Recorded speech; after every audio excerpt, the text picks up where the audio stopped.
It is late. The room is dark, but you are not sleeping. You are bathed in the cool, blue glow of a screen, your thumb moving in a slow, hypnotic scroll through a world that is not your own. Your body is still, but your mind is a frantic marketplace of noise.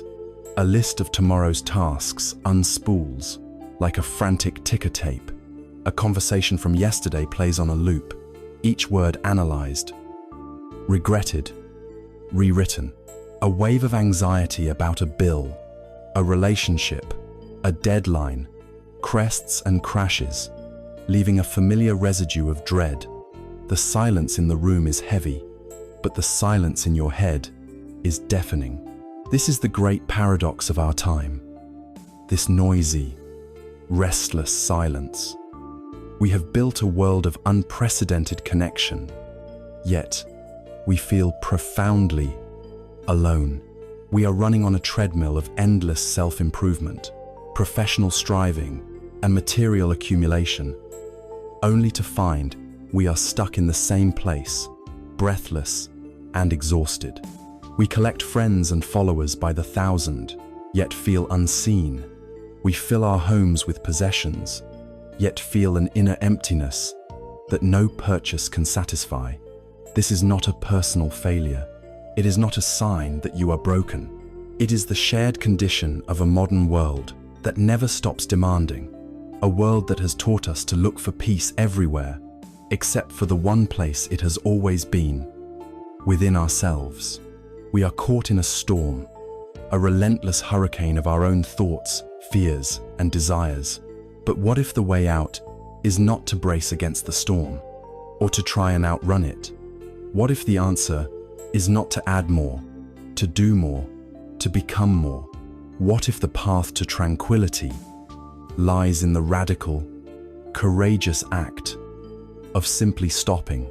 There exists an ancient path, a science of the mind, and an art of living that has been tested for over 2,500 years. It is a set of practical tools and profound insights designed specifically to navigate the storm within. This is not a call to adopt a new religion or to abandon your life, but an invitation to gently turn your attention inward, to explore the landscape of your own mind, and to discover the quiet, clear, unshakable space that has been waiting patiently beneath all the noise. This is an invitation to walk the path from chaos to clarity. There is a voice in your head. It is narrating your life right now. It might be commenting on these words, wondering where this is going, or it might have already drifted to a thought about tomorrow's schedule or a memory from last week. This voice is constant, a tireless companion from the moment you wake until the moment you fall into a restless sleep. And sometimes it even follows you into your dreams. It is the voice of the critic, the planner, the worrier, the judge, the storyteller. It analyzes the past, rehearses the future, and offers a running commentary on the present. A present it rarely allows you to fully experience. For most of us, this internal monologue is so pervasive, so intimately woven into the fabric of our being, that we assume this voice is us. We believe its anxieties are our own, its judgments are our truths, and its ceaseless activity is simply the nature of being alive. But what if it is not? What if it is merely a pattern, a conditioned habit of the mind that can be seen, understood, and gently worked with? In the ancient traditions of the East, particularly in Buddhism, this restless, chattering quality of the untrained mind has a name. It is called the monkey mind. The metaphor is beautifully precise. Imagine a monkey in a vast jungle, agitated and full of nervous energy. It cannot stay on one branch for more than a second. It leaps from a branch of memory to a branch of future fantasy, then swings to a branch of self-criticism, then jumps to a branch of desire, screeching for attention, always moving, never still. This is the state of our mind, most of the time. It is a whirlwind of thoughts, emotions, and impulses, pulling us in 1,000 different directions at once, leaving us feeling scattered, drained, and fundamentally out of touch with the ground beneath our feet. The great challenge of our modern world is that this jungle has become infinitely more complex. The branches are no longer just our own thoughts. They are emails, news alerts, social media notifications, advertisements, and the endless demands of a hyper-connected world, all of which feed the monkey's frenzy, making it more agitated than ever before. Let us watch this monkey for a moment to understand its patterns. One of its favorite branches is the past. It will swing there relentlessly, replaying a conversation from yesterday, dissecting every word, searching for a different outcome. It will pull up old hurts, moments of embarrassment or failure, and force you to relive them, feeling the same sting of shame or anger as if they were happening right now. This is not productive reflection. This is rumination, a toxic loop that drains the vitality from the present moment. The monkey convinces you that by endlessly picking at old wounds, you can somehow change what happened. But the past cannot be changed. It exists only as a thought in your head, and by allowing the monkey to reside there, you are sacrificing the living, breathing reality of now for a ghost. If it is not dwelling in the past, the monkey's other great obsession is the future. It leaps onto branches of anxious projection, painting vivid scenarios of what might go wrong. It rehearses arguments that may never happen, plans for contingencies that will never arise, and generates a steady stream of what-ifs that fuel a low-grade, constant anxiety. This future-oriented thinking feels like responsible planning, but it is often just worrying in disguise. It operates on the flawed assumption that if you worry enough, you can control the outcome. But the future, like the past, is an illusion. It does not exist yet. It is a mental construct. By allowing our energy to be consumed by this endless preparation for 1,000 imaginary futures, we miss the only time we ever truly have, which is right now. The result of this constant leaping between a dead past and an unborn future is a profound sense of exhaustion. We feel tired not because of what we have done, but because of where our mind has been. We are living in a mental simulation of life, rather than in life itself. There is a powerful story that illustrates how we become trapped by this mental activity. In some parts of Asia, a traditional trap is used to catch monkeys. A coconut is hollowed out, and a small hole is drilled into it, just big enough for a monkey's hand to squeeze through. Inside the coconut, some rice or a sweet treat is placed as bait. The trap is then secured to a tree. Sooner or later, a monkey will come along, smell the treat, and slide its slender hand into the coconut. It will grasp the rice, forming a fist. But now, with its hand clenched into a fist, it cannot pull its hand back out through the small hole. The hole is big enough for an open hand, but not for a closed fist. Now here is the crucial part. The monkey is not physically held by the trap. There are no bars, no cage. At any moment, all it has to do is let go of the rice, and it will be free. But its own craving, its own clinging, is so strong that it will not release its grip. It will sit there, trapped by its own desire, until the hunter comes to collect it. We are just like that monkey. Our thoughts, especially the anxious and painful ones, are like the rice in the coconut. They are not the trap itself. The trap is our clinging to them. The trap is our fist. When a fearful thought about the future arises, we grasp it, we engage with it, we believe it, we form our identity around it. We refuse to let it go.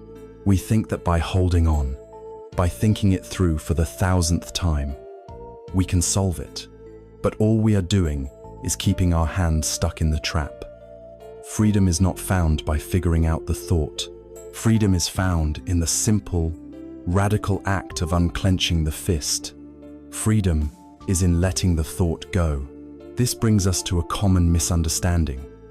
When people first hear about the monkey mind, their immediate instinct is to try and fight it. They try to silence the voice, to kill the monkey. They see it as an enemy to be defeated. But this approach is destined to fail. Trying to forcibly stop your thoughts is like trying to flatten a turbulent ocean with an iron. The more you fight the waves, the more you churn the water.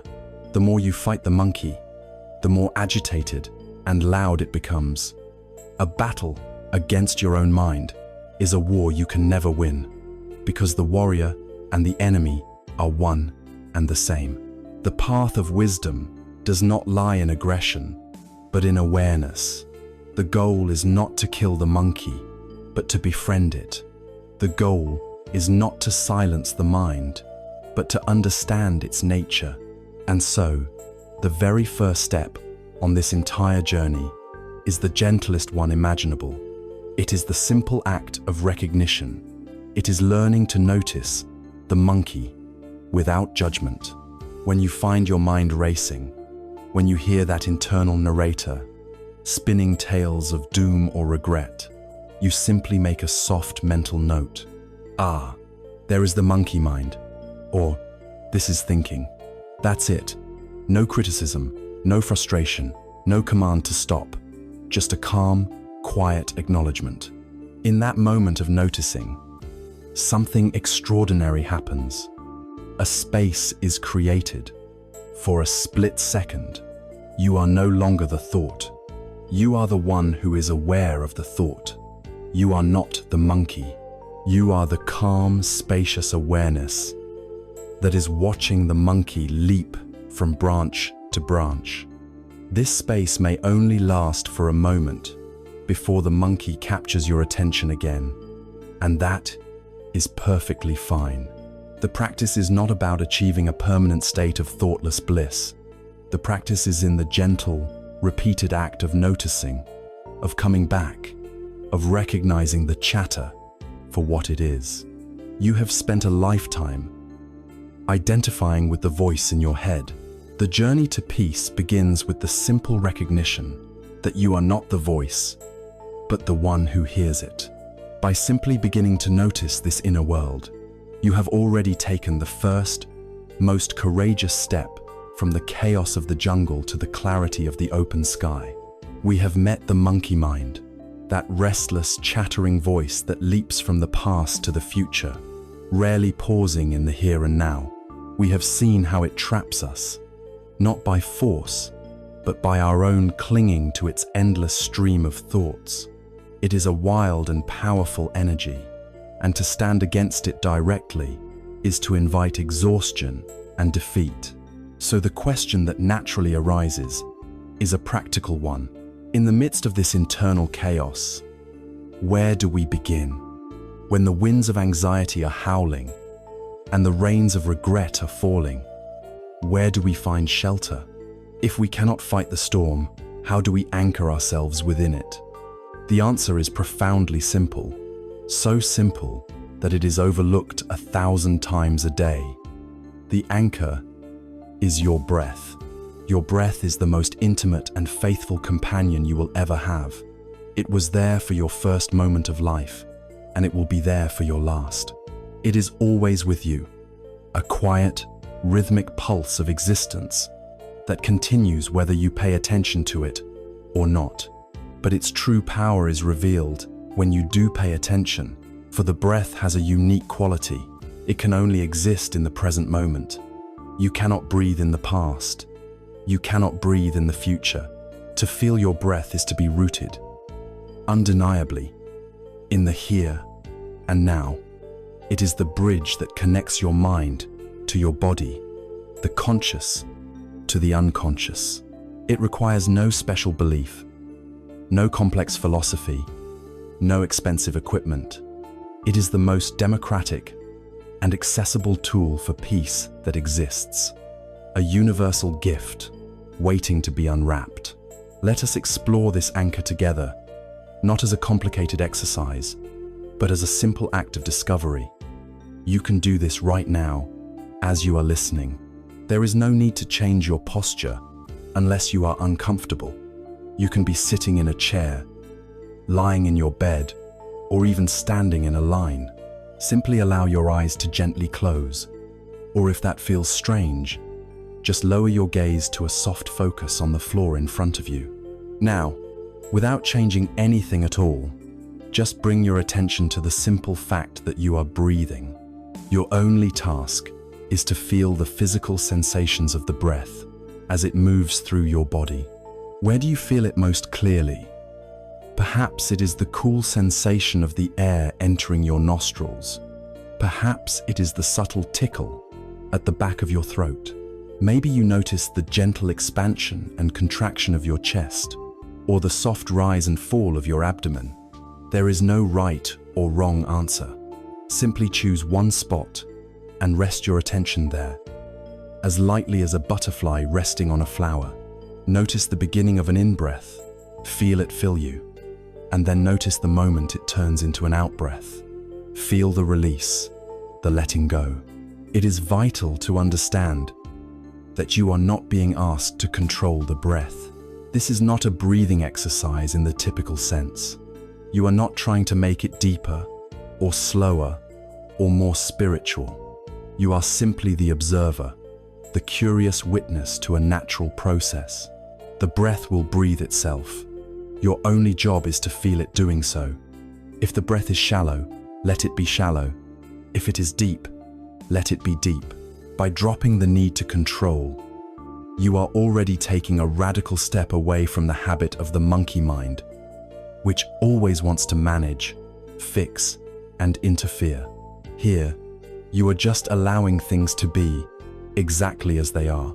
This is an act of profound self-acceptance, starting with the simple rhythm of your own body. This practice may seem almost too simple to be effective, yet it is a powerful intervention in our physiology. Our nervous system has two main branches. The first is the sympathetic nervous system, our fight or flight response. It is designed for acute emergencies. It floods our body with adrenaline and cortisol, increases our heart rate, and prepares us to face a threat. The problem is, the modern world and our own monkey mind trigger this system constantly with deadlines, traffic, notifications, and anxious thoughts. We live in a state of chronic, low-grade activation, which leads to burnout and disease. The second branch is the parasympathetic nervous system, our rest and digest response. It is the state of calm, healing, and recovery. And the master key to activating this system is the breath. When you consciously place your attention on the slow, rhythmic flow of your breath, you send a direct signal to your brainstem that you are safe. You are telling your entire being, there is no tiger chasing me right now. It is okay to relax. In response, your heart rate slows, your blood pressure lowers, and your body begins to shift out of emergency mode and into a state of equilibrium. This is not a placebo effect. It is a direct biological mechanism. You are using your own awareness to consciously regulate your nervous system and guide your body back to its natural state of balance. Now, as you rest your attention on the breath, you will discover something absolutely essential. After a few seconds, or perhaps only one, your mind will wander away. It will be snatched by a thought, a sound, a memory, a plan. This is not a sign of failure. This is not an indication that you are bad at meditating. This is simply what minds do. The wandering of the mind is as natural as the beating of the heart. The true practice, the moment of magic, is not in preventing the mind from wandering, but in what you do when you realize it has wandered. The moment you become aware that you are no longer focused on the breath, that you have been lost in a train of thought, that is a moment of pure mindfulness. That is a moment of awakening. And in that moment, you have a choice. The old habit would be to judge yourself. There I go again. I can't even do this simple thing. But the path of wisdom offers a different choice. You simply acknowledge where the mind went, without judgment, thinking, and then, with infinite gentleness and kindness, you guide your attention back to the anchor, back to the feeling of the breath. This act of returning, over and over again, is the practice itself. It is a bicep curl for the muscle of your attention.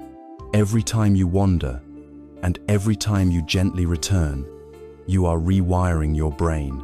You are weakening the old, unconscious habit of being carried away by thought, and you are strengthening the new, conscious habit of being present. You are training the monkey, not by whipping it, but by patiently and lovingly showing it where to rest. There is a beautiful story of a young, anxious student who goes to his Zen master during a violent thunderstorm. The wind is howling, the trees are bending, and the sky is lit by flashes of lightning. The student is terrified. "Master," he says, his voice trembling, "the storm is everywhere. Where can we possibly find shelter? Where can we go to be safe?" The old master remains perfectly still and calm. He does not point to a temple or a cave. He simply smiles, places a hand over his own heart, and says quietly, "The shelter is right here." It is the feeling of your breath coming in and the feeling of your breath going out. This is the profound gift of the practice. It teaches you that the ultimate sanctuary is not a place, but a state of being. It is always accessible. You do not need the world outside to become quiet for you to find peace. You simply need to turn your attention to the anchor that is always with you. In a heated argument, you can feel your breath. In a stressful meeting, you can feel your breath. In a moment of panic or grief, you can feel your breath. Taking just 1 or 2 conscious breaths can be enough to break the spell of the monkey mind, to bring you out of the imagined past or future, and to plant your feet firmly in the reality of the present. This simple, humble breath is your anchor in the storm, your shelter from the wind, and the first and most fundamental step on the path to reclaiming the quiet clarity that lies at the very center of your being. Having found our anchor in the breath, we have a place of refuge, a stable point in the hurricane of the mind. But even as we rest our attention there, we notice the storm has not vanished. The winds still blow, the clouds still gather. Thoughts, memories, and emotions continue to parade through our awareness, pulling at us, demanding our attention. We may sit with the intention to simply feel our breath, only to find ourselves, moments later, lost in a detailed plan for the weekend, or reliving an argument from a decade ago. This is a universal experience, and it leads to a crucial question. Now that we have an anchor, what do we do with the ever-changing weather of the mind? What is the true nature of these thoughts that seem to have so much power over us? The source of our struggle lies in a fundamental mistake, a deep-seated case of mistaken identity. We believe that we are our thoughts. When a thought of sadness appears in the mind, we do not simply observe it as a transient event. We fuse with it. We say, "I am sad." We collapse the vastness of our being into the narrow confines of that single, passing emotion. When a thought of anxiety about the future arises, we do not see it as a piece of mental static. We claim it as our identity. We conclude, "I am an anxious person." We take a fleeting, electrical impulse in the brain and elevate it to the status of an unchangeable personal truth. We become the story our mind is telling, and in doing so, we become prisoners of our own narration. We are not just having a thought, we are allowing the thought to have us. To break free from this prison, we need a new metaphor, a new way of seeing. Imagine that your mind, your core awareness, is like a vast open sky. It is limitlessly spacious, eternally present, and in its natural state, it is clear, bright, and full of peace. Now, imagine that your thoughts and emotions are like clouds. They are transient phenomena that drift through the sky. Some days, the sky is filled with light, fluffy, white clouds of happiness and joy. On other days, dark, heavy storm clouds of anger, grief, or fear gather and roll through. Sometimes, the sky is almost entirely obscured by a thick blanket of grey, a mood of dullness or depression. But here is the essential truth. The clouds are not the sky. The weather is not the sky. The clouds appear in the sky.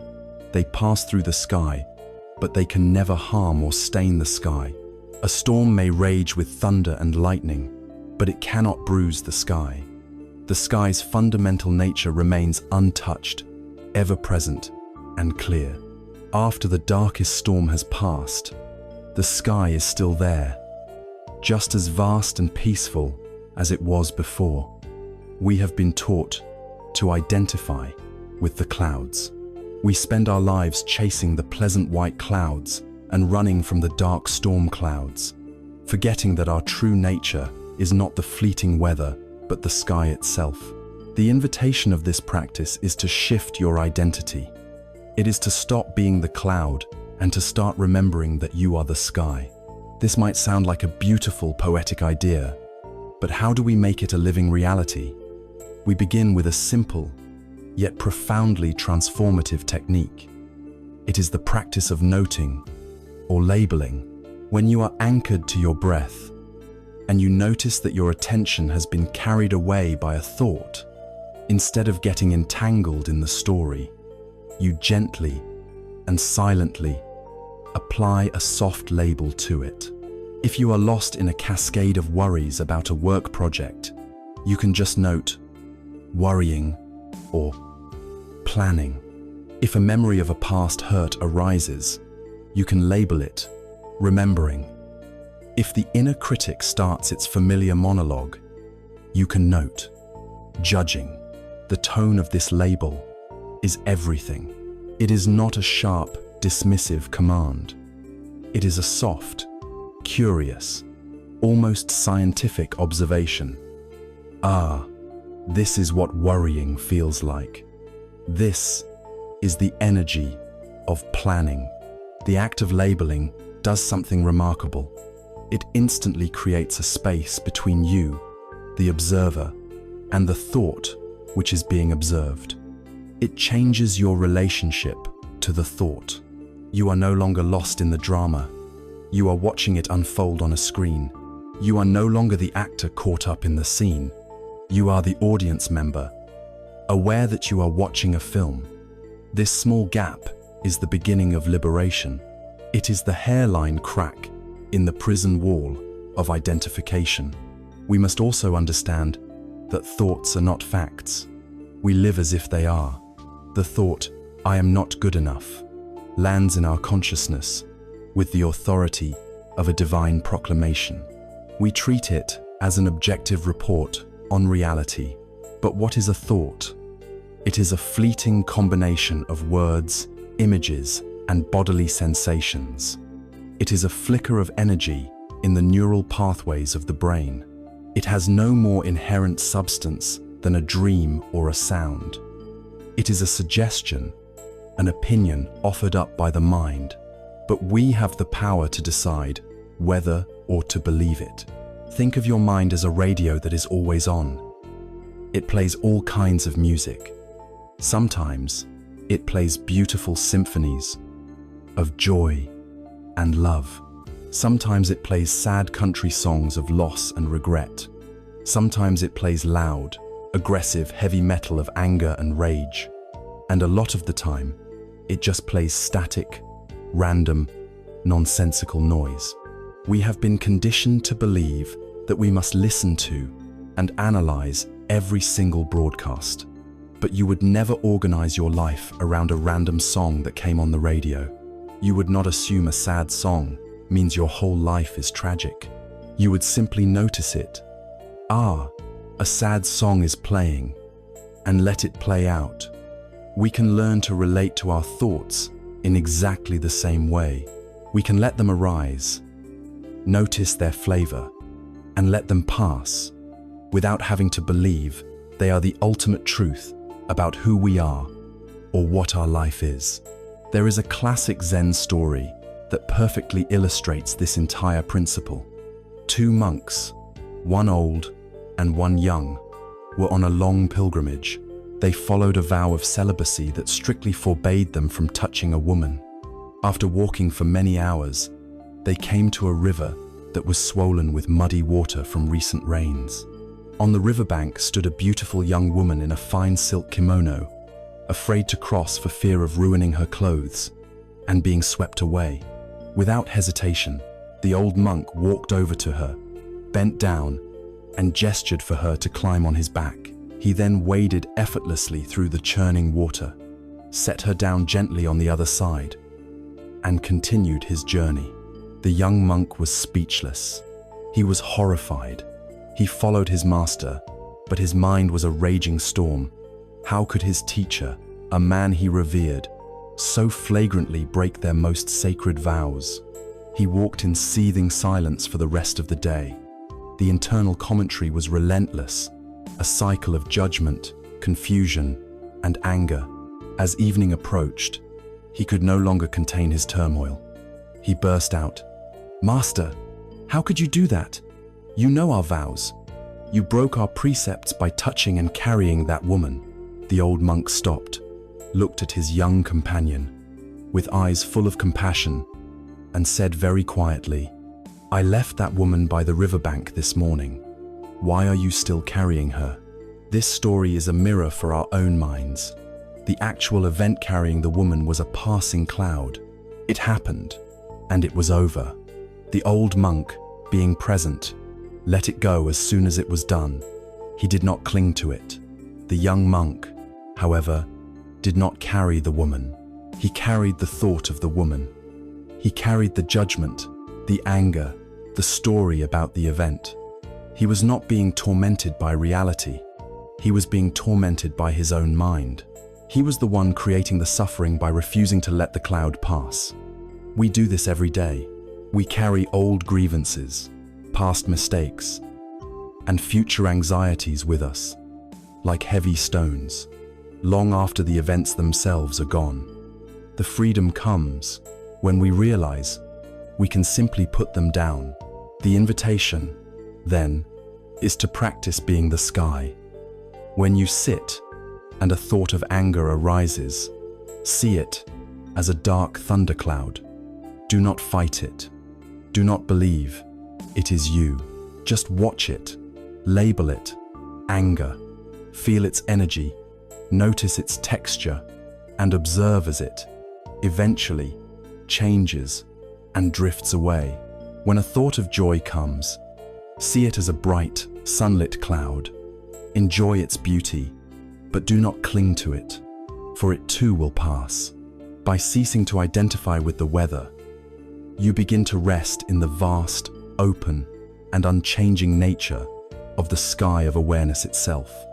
This awareness is your true refuge. It is never disturbed, never damaged, and always at peace. You are not the storm. You are the sky that holds the storm. And in that holding, there is infinite freedom. We have learned to sit with our minds, using the breath as an anchor. We have begun to see our thoughts, not as solid truths, but as passing clouds in the vast sky of awareness. This practice of observation creates a space, a stillness, and in this stillness, we can begin to look more deeply, with honesty and courage, at the actual texture of our experience. As we watch the endless parade of thoughts and feelings, we may start to notice a common flavor, a persistent undercurrent. It is a sense of friction, a subtle tension, a feeling that things are not quite right. It is the background hum of anxiety, the sharp sting of disappointment, the quiet ache of loneliness. It is the feeling of being fundamentally unsettled. The Buddha, in his quest to understand the human condition, looked directly at this universal experience. He gave it a name, dukkha. This Pali word is often translated into English simply as suffering. But this translation can be misleading. It can make the Buddha's first great insight sound pessimistic, as if life is nothing but a bleak landscape of pain and misery. This is a profound misunderstanding. To truly grasp what is being offered, we must reframe our understanding of this word. Think of dukkha not as a philosophical judgment on life, but as a medical diagnosis of a condition. Imagine going to the most brilliant, compassionate doctor in the world because you feel unwell. The doctor's first job is to accurately name your ailment. The diagnosis is not bad news. It is the absolutely essential first step toward a cure. Without a clear diagnosis, any treatment is just guesswork. The first noble truth, the truth of dukkha, is this brave diagnosis. It is an act of radical honesty, a willingness to look at our lives without the filter of wishful thinking. It does not say that life has no joy, beauty, or happiness. It simply observes that woven into the fabric of our existence as human beings is an unavoidable element of stress, unsatisfactoriness, and dis-ease. To acknowledge this is not to be negative. It is to be a realist. It is the beginning of wisdom. The Buddha identified 3 distinct layers, or types, of dukkha, each one more subtle than the last. The first type is the most obvious. It is called dukkha, which can be translated as the suffering of pain. This is the dukkha that everyone recognizes without needing any explanation. It is the raw pain of the body, a throbbing headache, the sharp agony of a broken bone, the chronic ache of a diseased body, the inevitable decline of aging. It is also the raw pain of the mind, the grief that hollows you out when you lose a loved one, the sharp sting of betrayal, the terror of a panic attack, the gnawing emptiness of loneliness, the frustration of plans gone wrong. This is the overt, undeniable ouch of life. It is the part of our experience that we are always actively trying to avoid, fix, or numb. No one disputes the existence of this dukkha. It is a plain and simple fact of life. The second type is more subtle, and it strikes at the very heart of our search for happiness. It is called viparinama dukkha, the suffering of change. This is the dis-ease that is woven into our happiest moments. It is the stress that comes from the fact that everything is impermanent. Think of a moment of pure joy, the perfect sunset on a long-awaited vacation, the exhilarating feeling of falling in love, the pride of a great personal achievement. These moments are beautiful and real, but because they are conditioned, because they arise from a specific set of circumstances, they are destined to change. The sun will set. The initial thrill of romance will mature and shift. The glory of the achievement will fade and become a memory. The suffering here does not come from the happy experience itself. It comes from our clinging to it. It comes from our desperate desire for the beautiful moment to be permanent, to freeze it in time. The ice cream cone is delicious, but it melts. The suffering is not the melting, but our frustrated wish that it would last forever. This is the quiet anxiety that lurks beneath our pleasures, the knowledge that this too shall pass. It is the pain of letting go, the sorrow of watching good things come to an end, which they always must. The third type is the most subtle and the most pervasive. It is called sankhara dukkha, the suffering of conditioned existence.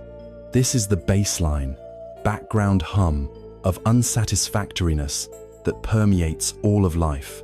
It is a fundamental friction that arises simply from having a mind and a body in a constantly shifting, unreliable world. It is built into the very structure of our existence. Because everything, including what we call ourself, is a temporary assembly of changing physical and mental conditions, there is an inherent instability to it all. This is that vague feeling that something is missing, even when life is going well. It is the restlessness that keeps us scrolling on our phones, seeking the next little hit of stimulation. It is the feeling of being not quite comfortable in our own skin. It is the low-grade anxiety that whispers, "Is this all there is?" It's the existential itch that can't be scratched. We are constantly trying to arrange the world and other people and ourselves in a way that will finally give us a lasting sense of security and satisfaction.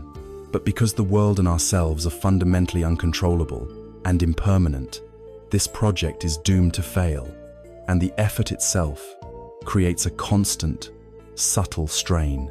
This is Sankhara Dukkha. There is a powerful story from the life of the Buddha that illustrates this truth with profound compassion. A young woman named Kisa Gotami had her first and only child, a beautiful baby boy. One day, the child fell ill and died. Kisa Gotami was driven mad by grief. She refused to accept that her son was gone. Clutching his small, lifeless body, she went from house to house, from person to person, desperately begging for a medicine that could bring him back to life. Some people ignored her, some mocked her, but one kind man saw her immense pain and suggested she go see the Buddha, the enlightened one who might have a cure. She ran to the Buddha and threw herself at his feet, pleading with him to save her son. The Buddha listened with complete presence and compassion. He did not tell her that her son was dead and that she must accept it. He knew that such words would not penetrate her grief. Instead, he said to her, "There is only one way to make the medicine that can save your son. I need you to go into the village and bring me back a single mustard seed. However, this mustard seed must come from a house where no one has ever died, where no one has ever lost a parent, a child, a spouse, or a friend." Oh, filled with a desperate hope, Kisa Gotami went from door to door. At the first house, a woman answered, "Can you give me a mustard seed?"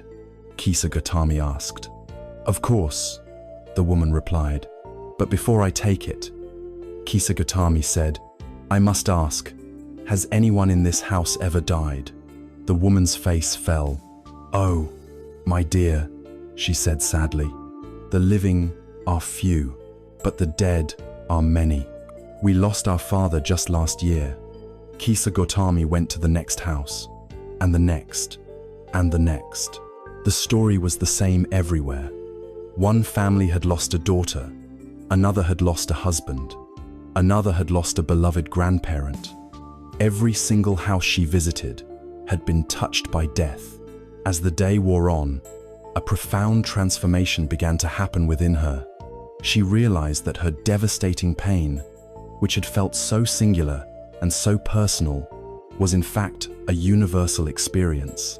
Her loss was not a unique punishment. It was the shared inheritance of all human beings. Her heart, which had been closed tight around her own grief, began to open with compassion for the suffering of everyone she met. She finally understood. She went back to the Buddha, not with a mustard seed, but with a quiet, clear-eyed wisdom. She had realized the first noble truth for herself. Her personal agony, her dukkha, had led her to discover the truth of change and loss, viparinama dukkha, and ultimately, the universal, conditioned nature of existence itself, sankhara dukkha. This is the first step on the path to freedom. It is the courage to look squarely at the diagnosis. It is the willingness to see the dukkha in our lives, without flinching, without numbing ourselves, and without falling into despair. It is to understand that our anxiety, our stress, and our dissatisfaction are not personal failings. They are part of the human condition. Naming them, acknowledging them, and understanding their universality robs them of their personal, isolating power. It is an act of supreme kindness to ourselves, and it opens the door to the next, most vital question on this journey. If this is the condition, what is its cause? Having looked with courage at the diagnosis of dukkha, the inherent unsatisfactoriness of our conditioned experience, we arrive at the most practical and hopeful question on this entire journey. Why? If this feeling of dis-ease is not a punishment or a flaw in the design of the universe, then what is its cause? What is the mechanism that generates this friction, this stress? Is this suffering? The Buddha's answer to this question forms the second noble truth, and it is a revelation that shifts the entire locus of control from the outside world to our own inner landscape. The cause of our suffering, he said, is not our job, our relationships, or our bank account. The cause of our suffering is an internal state he called tanha. The Pali word tanha is most often translated as craving, but its literal and perhaps more powerful meaning is thirst. This metaphor is immediately and intuitively understood by everyone. Think of a time you have been intensely thirsty. It is not a gentle suggestion. It is a powerful, urgent, all-consuming drive. It hijacks your attention, narrows your focus, and propels you to seek something outside of yourself to relieve the discomfort. This is the very nature of tanha. It is a deep, primal thirst for something to fill a perceived void, a restless impulse to grasp onto something, to become something, or to get rid of something, all in an effort to find lasting satisfaction and ease. This thirst is the engine of our discontent. It is the fire that fuels the endless cycle of seeking and suffering. The Buddha observed this thirst operating in three primary modes. The first and most familiar mode is kamatana, the thirst for sense pleasures. This is the craving for agreeable experiences through our five senses. It is the desire for the taste of delicious food, the sound of beautiful music, the sight of an attractive person or a stunning landscape, the smell of a fragrant flower, the feeling of a comfortable bed. It is the constant pull toward things that feel good. In our modern world, this form of thirst has been weaponized and amplified on an industrial scale. The entire multi-trillion-dollar advertising industry is a sophisticated machine designed for a single purpose: to generate karma, tanya, within you. It operates by creating a sense of lack. It shows you an image of perfect happiness, a luxury car on an open road, a couple laughing on a pristine beach, and subtly convinces you that your current state is incomplete. Your happiness, it whispers, is contingent on this next purchase, this next experience. The pleasure we get from these things is not denied. It is real, but it is fleeting. The new car becomes just a car. The taste of the gourmet meal fades, and as the pleasure subsides, the underlying thirst returns, often stronger than before, demanding its next fix. We become trapped on a hedonic treadmill, running faster and faster just to feel the same level of temporary satisfaction. The second mode is deeper and more intimately tied to our sense of self. It is bhavatana, the thirst for being or becoming. This is not just the desire for a fleeting pleasure, it is the craving for existence itself to be a certain way. It is the desperate thirst for our own identity to be solidified, affirmed, and made permanent. It is the desire for our current state of happiness to last forever, the craving to become more powerful, more respected, more loved, more successful. It is the deep-seated ambition of the ego to build a secure and admirable fortress for itself.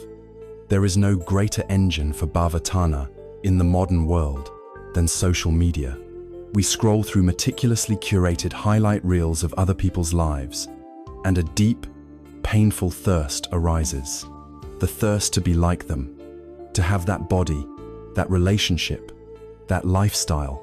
We then engage in the same project, carefully constructing our own online identity, posting our wins, our best angles, our happy moments, all driven by a thirst for validation, for likes, for shares, for comments that affirm our existence and our worth.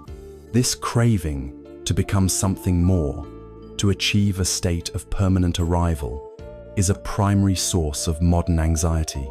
We are constantly comparing our messy, behind-the-scenes reality with everyone else's polished public performance, and the gap between the two is a wellspring of dukkha. The third mode of thirst is the flip side of the coin. It is vibhava tanha, the thirst for non-being or annihilation. This is the intense craving for an unpleasant experience to go away. It is the powerful aversion to pain, discomfort, and difficult emotions. When you have an excruciating migraine, the all-consuming thought is, I want this to stop. That is vibhava tanha.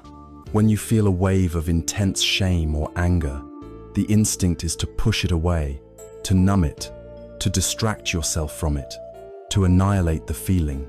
This thirst for non-existence is just as powerful and just as much a source of suffering as the thirst for pleasure or being.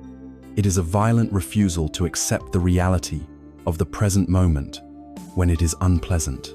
In its most extreme form, when a person's mental or physical pain becomes unbearable, vibhava tanha can manifest as the desire to annihilate the self altogether. It is the ultimate expression of, I can't take this anymore.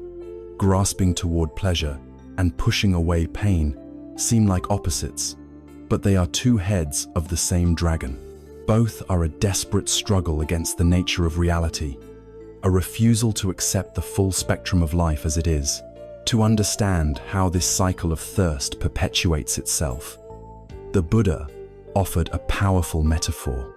Imagine a man adrift on a small raft in the middle of a vast ocean. He has been under the hot sun for days, and he is dying of thirst.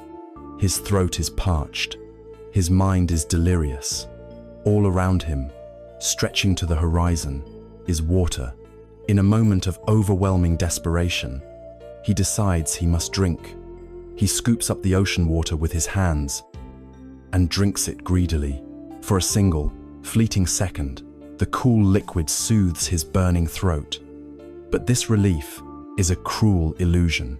The immense concentration of salt in the water immediately begins to draw more fluid out of his body, dehydrating him at an accelerated rate.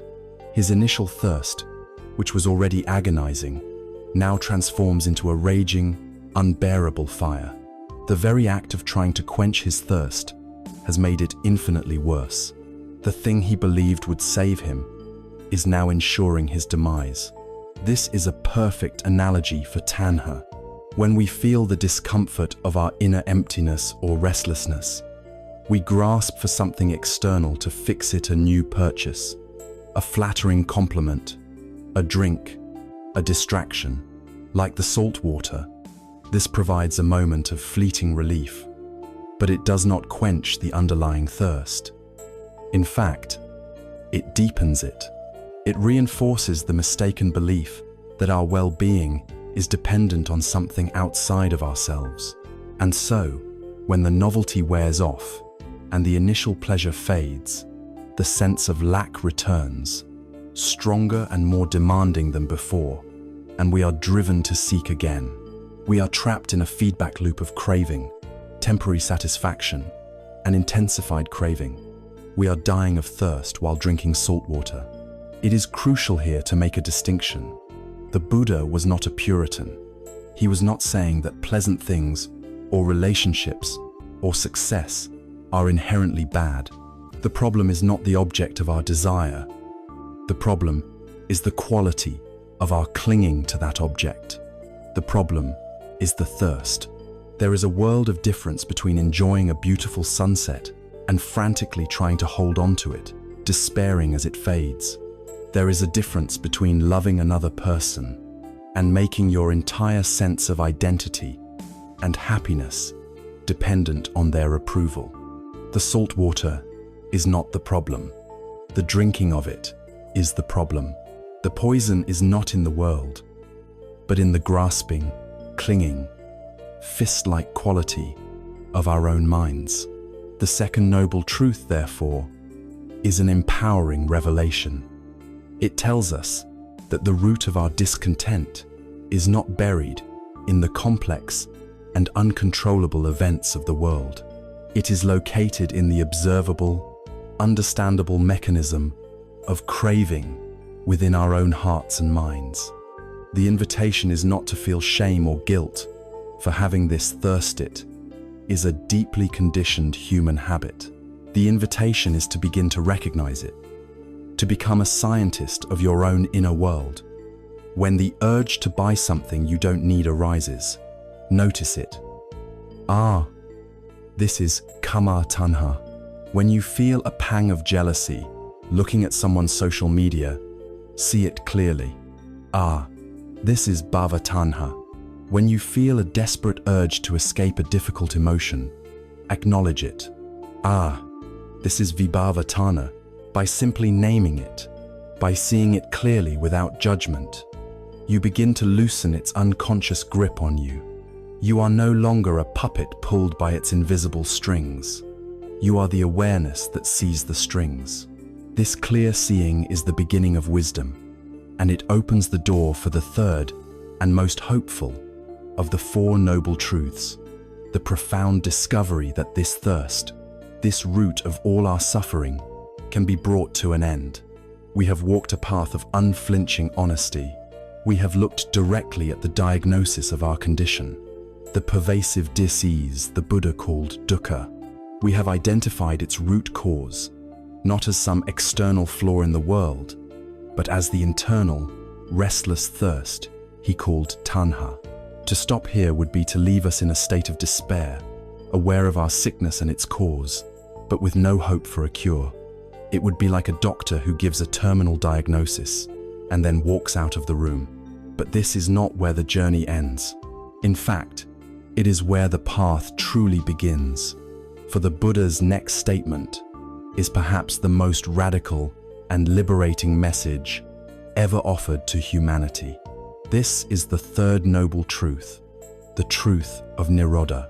The Pali word nirodha means cessation, ending, or extinction. The third noble truth states, in the simplest terms, that with the complete fading away and cessation of that very thirst, tanha, there comes the complete cessation of all our stress and suffering, all our dukkha. This is a profound statement of cause and effect. If the cause of our dis-ease is thirst, then when the thirst is quenched, the dis-ease vanishes. It is a promise, a prognosis of perfect health. It tells us that our condition is not terminal. Our suffering is not a life sentence. There is a way out. Freedom is possible. But what does this freedom look like? What does it mean for thirst to cease? The state that arises from the cessation of craving is called nirvana. This is another word that is famously and often tragically misunderstood, especially in the West. We tend to imagine nirvana as a kind of heavenly paradise, a place of fluffy clouds and eternal bliss that one enters after death. Or we imagine it as a state of complete nothingness, an empty, zombie-like trance where one feels nothing and does nothing. Both of these ideas are completely mistaken. They miss the profound and practical reality of what nirvana truly is. The literal meaning of the word nirvana is to extinguish or to blow out, as one would blow out a candle flame. To understand this, we must use the Buddha's own powerful metaphor. Imagine that the untrained mind, driven by tanha, is like a raging fire. The flames are the consuming energies of greed, hatred, ignorance, jealousy, and pride. The fuel for this fire is our constant clinging, our attachments, our aversions, our endless stream of thoughts and stories that we feed into it. This fire is hot. It is agitating, stressful, and painful. We are constantly scorched by its heat, and yet we spend all our energy running around, desperately seeking more fuel to keep it burning, because we have been taught to believe that this frantic, fiery state is what it means to be alive. Now, what happens when you stop feeding the fire? What happens when, through mindfulness and wisdom, you cease to add the fuel of clinging and aversion? You don't attack the fire. You don't try to stomp it out with violence. You simply, gently, stop supplying it with fuel. The roaring flames do not vanish in an instant. They begin to subside. The intense, consuming heat begins to cool. The raging inferno becomes a gentle glow, then a bed of warm embers, and finally, there is just a profound and peaceful coolness. This coolness is nirvana. It is not the annihilation of you. The fireplace is still there. The capacity for warmth and light is still present. But the frantic, painful, consuming fire of craving has been extinguished. What remains is not a void, but a state of perfect clarity, unshakable peace, and profound well-being. It is freedom from the agitation of the fire. It is the natural state of the mind when it is no longer being burned by the fever of thirst. So, what does it feel like to live in this state of coolness? This is where we must clear away our greatest misconceptions. Nirvana is not the end of feeling. It is the end of being enslaved by your feelings. A person who has realized this state of inner peace still experiences the full range of human life. They still taste the sweetness of a mango. They still feel the warmth of the sun on their skin. They still feel sadness when a loved one is in pain. The difference is that they do not cling to the pleasure, nor do they create a secondary layer of suffering in reaction to the pain. When they taste the sweet mango, they enjoy it completely, without the anxious thought, "I hope this lasts forever." When they experience physical pain or loss, they feel the clean pain of the first arrow, but they do not shoot themselves with the second arrow of mental anguish, resentment, or despair. They experience the weather of life, the passing clouds of joy and sorrow, but they are no longer swept away by the storm. They have found their identity in the sky, not the clouds.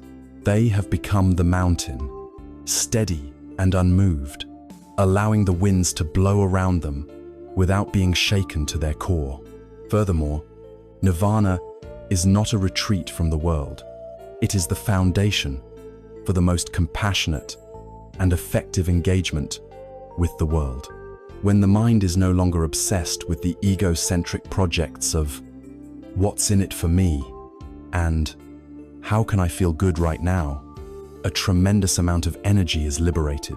This energy naturally transforms into wisdom and compassion. Freed from the blinding fire of your own needs and fears, you can finally see the needs and fears of others with perfect clarity. You can act in the world not from a place of deficit, seeking to get something, but from a place of fullness, seeking to give.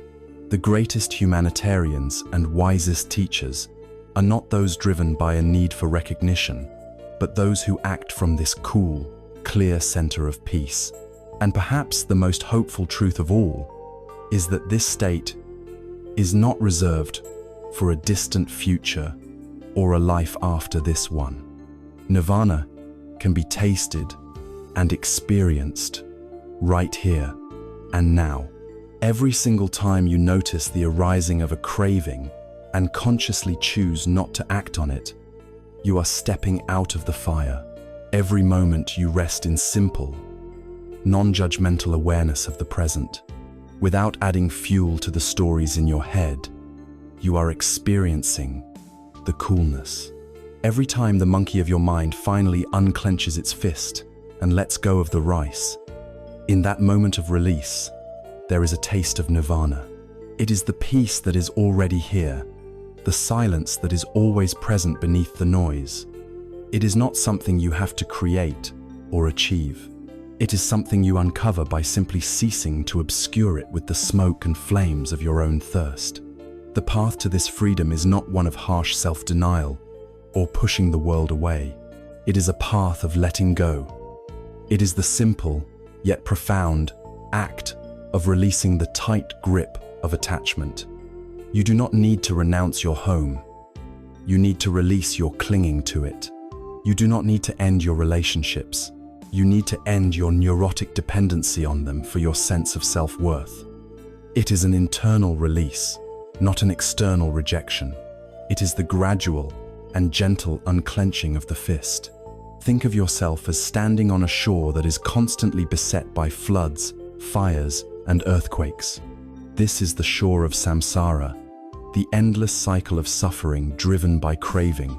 We spend our lives running frantically up and down this chaotic shoreline, seeking moments of temporary safety on high ground, only to be washed away by the next wave. The Buddha was a person who, through his own efforts, discovered that there is another shore, a shore that is peaceful, stable, and safe. And the third noble truth is his message, calling back to us from that other shore. He is telling us, peace is real, freedom is possible, the other shore exists. I have found the way there. This is not a myth. It is not a fairy tale. It is a promise of human potential. It is the diagnosis of our illness, the identification of its cause, and now, the profound assurance of a cure. It provides the ultimate motivation to take the next step. If we know our condition, know its cause, and know that a state of perfect health is possible, the only remaining question is, what is the prescription? What is the path we must walk to travel from this shore of suffering to that other shore of peace? How do we build the raft? This question leads us directly to the fourth and final noble truth, the practical, step-by-step guide for the journey itself. We have journeyed through the foundational truths of our human experience. We have looked at the diagnosis of our disease, dukkha. We have identified its source in the burning thirst of tanha, and we have been given the most profound hope, the promise of nirodha, the cessation of this thirst, and the realization of the peace of nirvana. We are standing on the shore of our suffering, but now we can see the other shore, the shore of peace, clearly. A question, full of practical urgency, arises in our hearts. How do we get there? If a cure exists, what is the prescription? The Buddha did not simply point to a destination. He provided a detailed, practical, and elegant blueprint for the journey. This blueprint is the fourth noble truth. It is the noble eightfold path, the raft that carries us from the chaotic shore of suffering to the unshakable peace of the other side. When we hear the term eightfold path, we might imagine a linear sequence of 8 steps, like climbing a ladder. This is a misunderstanding that can make the path seem daunting. It is more accurate to imagine the 8 factors not as sequential steps, but as the interwoven strands of a single, powerful rope. Each strand is essential, and each one strengthens all the others. Or, think of them as the spokes of a great wheel. Each spoke radiates from the central hub of wisdom and works together with the others to create a wheel that turns smoothly and carries us forward on our journey. This is not a set of rigid commandments to be blindly obeyed, but a living, dynamic path to be walked, a design for a life of wisdom, integrity, and peace. Before we explore the 8 factors themselves, it is essential to understand the spirit in which the path is to be walked. This spirit is captured perfectly in a story from the Buddha's life about a monk named Sona. Sona was incredibly diligent, practicing meditation with such fierce determination that he walked on his meditation path until his feet were cracked and bleeding. He was exhausted, frustrated, and on the verge of giving up, thinking he was not worthy of this practice. The Buddha, knowing Sona's mind and knowing that he had been a famous lute player before becoming a monk, went to him and asked a simple question. "Sona," he said, "tell me, when you were a musician, what happened if you tuned the strings of your lute too tightly?" Sona replied, "Sir, if the string was too tight, it would snap." The Buddha then asked, "And what happened if the string was too loose?" Sona answered, "If it was too loose, sir, it would make no sound." Finally, the Buddha asked, "And where did the most beautiful music come from?" Sona said, "The most beautiful music came when the string was tuned just right, not too tight and not too loose." The Buddha smiled. So it is, Sona, with the path of spiritual practice. Too much effort leads to restlessness and anxiety. Too little effort leads to laziness and dullness. The path to awakening is the middle way, a path of balance, wisdom, and skillful application. 1. This is the foundational principle of the Noble Eightfold Path. It is a path that avoids all extremes, guiding us with gentle intelligence. To make it easier to understand, the 8 factors are traditionally grouped into 3 main divisions: wisdom, ethical conduct, and mental discipline. These can be thought of as the 3 core components of our raft. The first division is wisdom, panya. This is the rudder and the map for our journey. It is what steers us, ensuring we are heading in the right direction. It consists of 2 factors. 1. Right view or right understanding. This is the map. It is seeing the world, ourselves, and the nature of existence as they truly are, not as we wish them to be. At its core, right view is the clear comprehension of the 4 noble truths themselves. It is the understanding that there is dukkha, that it is caused by tanha, that its cessation is possible, and that this very path is the way to that cessation. It is the cognitive shift from ignorance to clarity. It's a bit like having a blurry, distorted map, and then suddenly being given a clear, accurate one. Without the right map, all our efforts will be in vain. Right intention or right thought.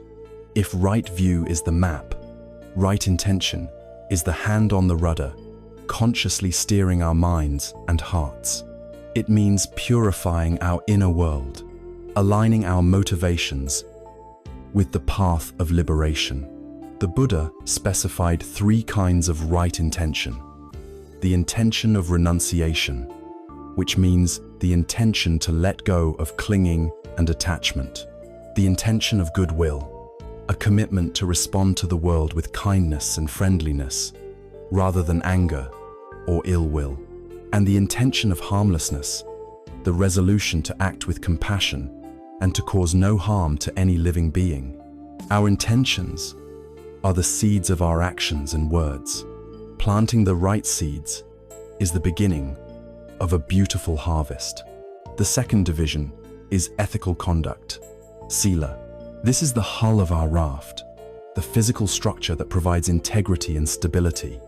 It is how our inner wisdom manifests as skillful, compassionate behavior in the world. It includes 3 factors. 3. Right speech. This is the practice of using our words to create truth, harmony, and well-being. It means refraining from the 4 types of harmful speech: lying, divisive speech, slander, or gossip that sets people against each other, harsh speech, insults, anger, and abuse, and idle chatter, meaningless talk that distracts and wastes energy.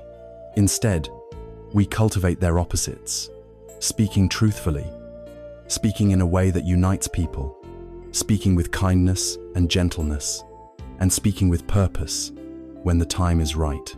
4. Right action. This refers to our bodily actions. It is the commitment to a life of harmlessness. At its core are the 5 precepts, which are not commandments, but training principles for living compassionately, to abstain from killing, from stealing, from sexual misconduct, from lying, covered in right speech, and from intoxicants that cloud the mind and lead to heedlessness. Right action is about making our physical presence in the world a source of safety and peace for others. Woo. Right livelihood. This means earning our living in a way that is honorable and does not cause harm to ourselves or others. It is an extension of right action into our professional lives. We are encouraged to avoid professions that trade in weapons, in poisons, in human beings, or that rely on deception and exploitation. It encourages us to find work that is, as much as possible, aligned with our values, turning our daily work into a part of our spiritual path. The third and final division is mental discipline, samadhi. This is the engine of the raft, the inner work that propels us forward and gives us the strength to cross the water. It contains the final 3 factors. 6. Right effort. This is the balanced, joyful energy of the sona's lute string. It is the conscious effort to cultivate positive states of mind and to let go of negative ones. It has 4 aspects. The effort to prevent unwholesome thoughts from arising. The effort to abandon unwholesome thoughts that have already arisen. The effort to cultivate wholesome thoughts that have not yet arisen. And the effort to maintain the wholesome thoughts that are already present. It is the work of a wise gardener, gently weeding and watering the garden of the mind. 7.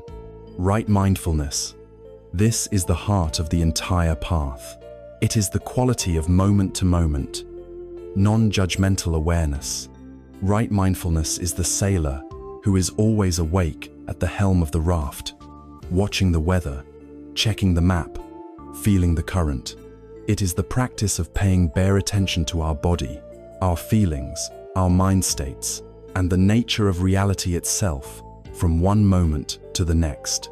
It is the anchor of the breath, the awareness of thoughts as clouds, and so much more. It is what makes the entire path conscious and alive. Right concentration. When the mind is guided by right effort and steadied by right mindfulness, it naturally becomes calm and collected. This leads to right concentration, the ability to unify the mind and hold it steadily on a single point. It is a state of deep tranquility and powerful focus. This concentrated mind is like a laser beam of light, capable of penetrating the surface of reality and seeing with profound insight into the nature of impermanence, suffering, and not self, which in turn deepens our right view. These 8 factors work in a beautiful synergy. They are not separate, but deeply interconnected, creating an upward spiral of development. A clear view of reality inspires a kind intention. A kind intention guides our speech and actions. Living an ethical life brings a sense of inner peace and reduces guilt, which creates the perfect foundation for mindfulness and concentration. A mindful and concentrated mind is able to see reality even more clearly, which further refines our right view. And so the wheel turns, carrying us steadily, with balance and grace, across the turbulent waters of our confusion to the lasting peace and freedom of the other shore. This is the Noble Eightfold Path. It is the Buddha's complete and compassionate guide to the end of suffering. We now stand at the trailhead of the Noble Eightfold Path, the practical guide that leads from confusion to clarity. The entire journey begins with the first step of the first division, the division of wisdom, And this first step, the very foundation upon which all else is built, is called right view. Right view simply means seeing reality as it is, not as we wish it to be, or as we have been conditioned to believe it is. And the most fundamental, universal, and inescapable characteristic of reality, the one we must see clearly before any other progress can be made, is the truth of anicca, or impermanence. To understand impermanence is to understand the operating system of the universe. Look anywhere you wish, from the grandest cosmic scale to the most intimate microscopic detail, and you will find nothing that is static, nothing that is permanent, nothing that is exempt from the relentless law of change. Great mountain ranges that seem to be symbols of eternity are, over eons, being ground down by wind and rain, their dust washed out to sea. Stars, which we see as fixed points of light, are immense nuclear furnaces, being born, living for billions of years, and then dying in spectacular explosions. On a human scale, the cities we build are in a constant state of demolition and reconstruction. The cultures and languages we inherit evolve and transform with every generation. The relationships we hold dear shift and change their character day by day. And this law is most profoundly at work within our own being. The body you have right now is not the same body you had 7 years ago. Nearly every cell has been replaced. It is not even the same body you had a second ago. Cells have died, new ones have been born, chemical processes have occurred. Your mind is an even more vivid display of impermanence. Thoughts arise, unbidden, from nowhere, linger for a moment, and then vanish. Emotions surge like waves, a wave of happiness, a wave of irritation, a wave of boredom, one cresting and then receding back into the ocean of the mind. Life is not a noun, it is a verb. It is not a fixed entity, but a continuous, dynamic, unfolding process. Nothing is still. Everything flows. Now, if this is the fundamental law of the universe, why does it cause us so much pain? If change is the nature of everything, why do we suffer? The suffering arises not from the fact of change itself. The suffering arises from our profound psychological resistance to this fact. We are born into a universe that is defined by its fluidity, yet we spend our lives trying to build solid ground where none exists. We try to grasp the wind and hold the river. We fall in love and want that initial blissful feeling to last forever, unchanged. We achieve a moment of success and want to bask in its glory permanently. We experience a day of perfect health and youthfulness and desperately wish to freeze time. In all these ways, we are setting ourselves up for a head-on collision with reality. Our suffering is the friction generated by the gap between our desire for permanence and the absolute, unyielding reality of impermanence. We are trying to build a permanent dam in a river that will never ever stop flowing. It is an exhausting and ultimately heartbreaking battle. The ancient Greek philosopher Heraclitus famously said, "No man ever steps in the same river twice." This is a beautiful expression of impermanence. But the Buddhist understanding takes it a level deeper. It's not just that you cannot step in the same river twice, because the water is always new. It's also that the man is never the same. The person who steps into the river the second time is a different being from the one who stepped in the first time. In the moments between the two steps, his body has changed, his thoughts have changed, his perceptions have changed. Both the observer and the observed are in a constant state of flux. Life is the meeting of these two flowing streams. Trying to hold on to a moment, a person, or a feeling as a permanent possession is as futile as trying to scoop up a section of the river and keep it in your hands. The moment you close your fist, the water is gone, and you are left with nothing but the ache of your own clinging. To truly integrate this wisdom, we must move it from an intellectual concept to a lived experience. This means practicing the art of seeing anicca in our daily lives, turning the world into our teacher. We can begin with the world around us.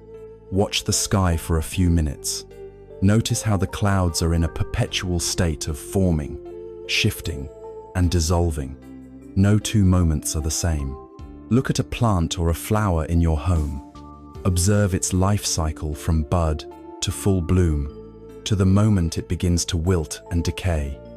It is a perfect, silent sermon on impermanence. Feel the weather change, the seasons turn. Nature is a constant, gentle reminder that fluidity is the law of life. Then, we can turn this observation inward. We can practice watching the impermanence of our own bodies. Notice the endless stream of fleeting sensations. An itch appears on your arm. You feel it, and then it is gone. The feeling of warmth from a sip of tea spreads through your chest, and then it fades. The simple act of paying attention to your breath is a profound meditation on anicca. Each breath is born. It lives for a moment, and it dies, making way for the next one. It is a microcosm of life itself, and most powerfully, we can watch the impermanence of the mind. As you sit quietly, just observe the thoughts that come and go. A memory of breakfast, a plan for dinner, a line from a song, a worry about work. They appear from nowhere, and they dissolve back into nowhere. You do not have to push them away. You simply have to notice their transient, ephemeral nature. They are like bubbles rising to the surface of a pond, popping and disappearing. When we see this directly, we begin to take them less seriously. We stop building our identity on such flimsy, passing material. When we first encounter this teaching, it can sound depressing. Everything is changing and will pass away, can feel like a message of loss. But this is only seeing one side of the coin. The truth of impermanence is also the ultimate good news. It is the very foundation of all hope, growth, and renewal. Because of impermanence, wounds are able to heal. Because of impermanence, a difficult emotion like grief or anger will not last forever. Its intensity will naturally subside. Because of impermanence, a misunderstanding in a relationship can be repaired. A person who has made a mistake can learn, grow, and change for the better. The possibility of transformation exists only because of impermanence. Imagine if things were permanent. A single moment of pain would be an eternal sentence. Your worst mistake would define you forever. The world would be frozen in a single, static state, with no possibility for creativity, learning, or liberation. Impermanence is what allows for freedom. It is the guarantee that no state, no matter how difficult, is final. The clouds will always part, and the sky is always there. The storm of your suffering, too, is impermanent. Knowing this, not just as an idea, but as a deep, felt reality, is a source of profound comfort and resilience. Therefore, the practice of right view begins with befriending impermanence. It is a shift in our entire relationship with life. Instead of resisting the flow, we learn to dance with it. Instead of clinging with a white-knuckled grip, we learn to hold things with an open hand. We can still love deeply, work passionately, and enjoy beauty fully, but we do so with an underlying wisdom that acknowledges the transient nature of all things. This wisdom doesn't diminish our joy, it deepens it. It frees us to appreciate the preciousness of this very moment, because we know it will never come again in exactly the same way. When we stop fighting reality, we are freed from the exhausting battle of trying to control the uncontrollable. And in that surrender to the flow, we discover a deep and abiding peace. This clear seeing of the changing nature of all phenomena naturally leads us to the next, even more profound, question of right view. If everything I can perceive me body, my thoughts, my feelings is in flux, then who or what is this permanent I that seems to be watching it all? This question opens the door to the next great pillar of Buddhist wisdom. We have stood on the bank of the river of reality and acknowledged its first great law. Everything flows. This is the truth of anicca, impermanence. We have seen that our bodies, our feelings, and our thoughts are all part of this ceaseless current. This realization, as profound as it is, naturally pushes us toward an even deeper and more personal question. If everything I can perceive is constantly changing, then who is the one doing the perceiving? Where is the permanent, solid, unchanging I that stands behind the curtain of my experience, watching it all unfold? It is this inquiry that leads us to the very heart of the Buddha's teaching, to the second great mark of existence, and to a truth that can feel, at first, both radical and unsettling. This is the truth of anatta, often translated as no self or not self. Let us be very clear from the outset. The teaching of anatta is not a declaration that you do not exist. It is not nihilism. You are here, reading these words, having these thoughts, feeling the reality of this moment. The teaching does not deny your phenomenal existence. What it does is challenge the nature of that existence. It asserts that if you conduct an honest and thorough investigation into your own experience, you will fail to find any permanent, independent, unchanging entity that you can legitimately call a self. The I that feels so solid and continuous is, upon closer inspection, not a thing at all. It is a process. It is not a noun, but a verb. It is a dynamic, ever-changing pattern of physical and mental phenomena. To help us with this investigation, the Buddha provided a brilliant analytical tool. He suggested we deconstruct our entire experience of being a person into 5 distinct categories, which he called the 5 aggregates or skandhas. These are the components from which our sense of self is built. Let us look at them one by one, and for each one, ask the question, is this truly me? Is this the permanent, unchanging self I'm looking for? The first aggregate is form, rupa. This is your physical body, your bones, your skin, your organs, your hair. Is your body your true self? We have already seen through the lens of anicca that the body is in a constant state of flux. It is aging, changing, and made up of non-body elements like the food you've eaten, the air you've breathed, and the water you've drunk. If you were to lose a limb, would you be less of a you? Of course not. So the body, as precious as it is, cannot be the permanent self we are searching for. The second aggregate is feeling, vedana. This refers to the raw sensations that arise whenever our senses make contact with the world. These are categorized into 3 types: pleasant, unpleasant, and neutral. A pleasant feeling arises from a kind word. An unpleasant feeling arises from a headache. A neutral feeling arises from seeing a mundane object. These feelings are like bubbles on the surface of water, appearing and disappearing from moment to moment. Are you your feelings? If you identify with a pleasant feeling, you will suffer when it vanishes. If you identify with an unpleasant feeling, you will be consumed by it. Clearly, these fleeting sensations cannot be the stable self. The third aggregate is perception, sanya. This is the faculty of the mind that recognizes, labels, and categorizes. It sees a shape and a color and says, blue car. It hears a sound and says, bird singing. It is the process of making sense of raw data. But our perceptions are conditioned by our past experiences, our culture, our mood. Two people can witness the same event and perceive it in completely different ways. These conditioned, unreliable perceptions cannot be the core of our being.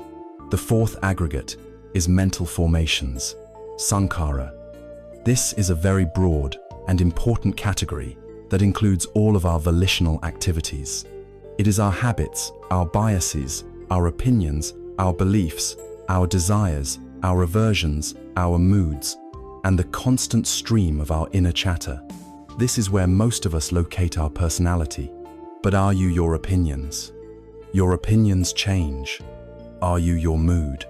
Your mood shifts like the weather. These mental formations are all conditioned, arising from causes and passing away when those causes change. They are the most active and turbulent of all the aggregates, and certainly not a solid, reliable self. The fifth and final aggregate is consciousness, vijnana. This is the raw faculty of knowing, the bare awareness that arises when a sense organ connects with its object. For example, eye consciousness arises when the eye meets a visible form. Ear consciousness arises when the ear meets a sound. The Buddha pointed out that consciousness is not a monolithic, ever-present background awareness. It is a flickering, dependent process. It cannot exist on its own. It is always a consciousness of something. Like the other aggregates, it is impermanent and dependent on conditions. Therefore, even this fundamental faculty of knowing cannot be the independent self we're seeking.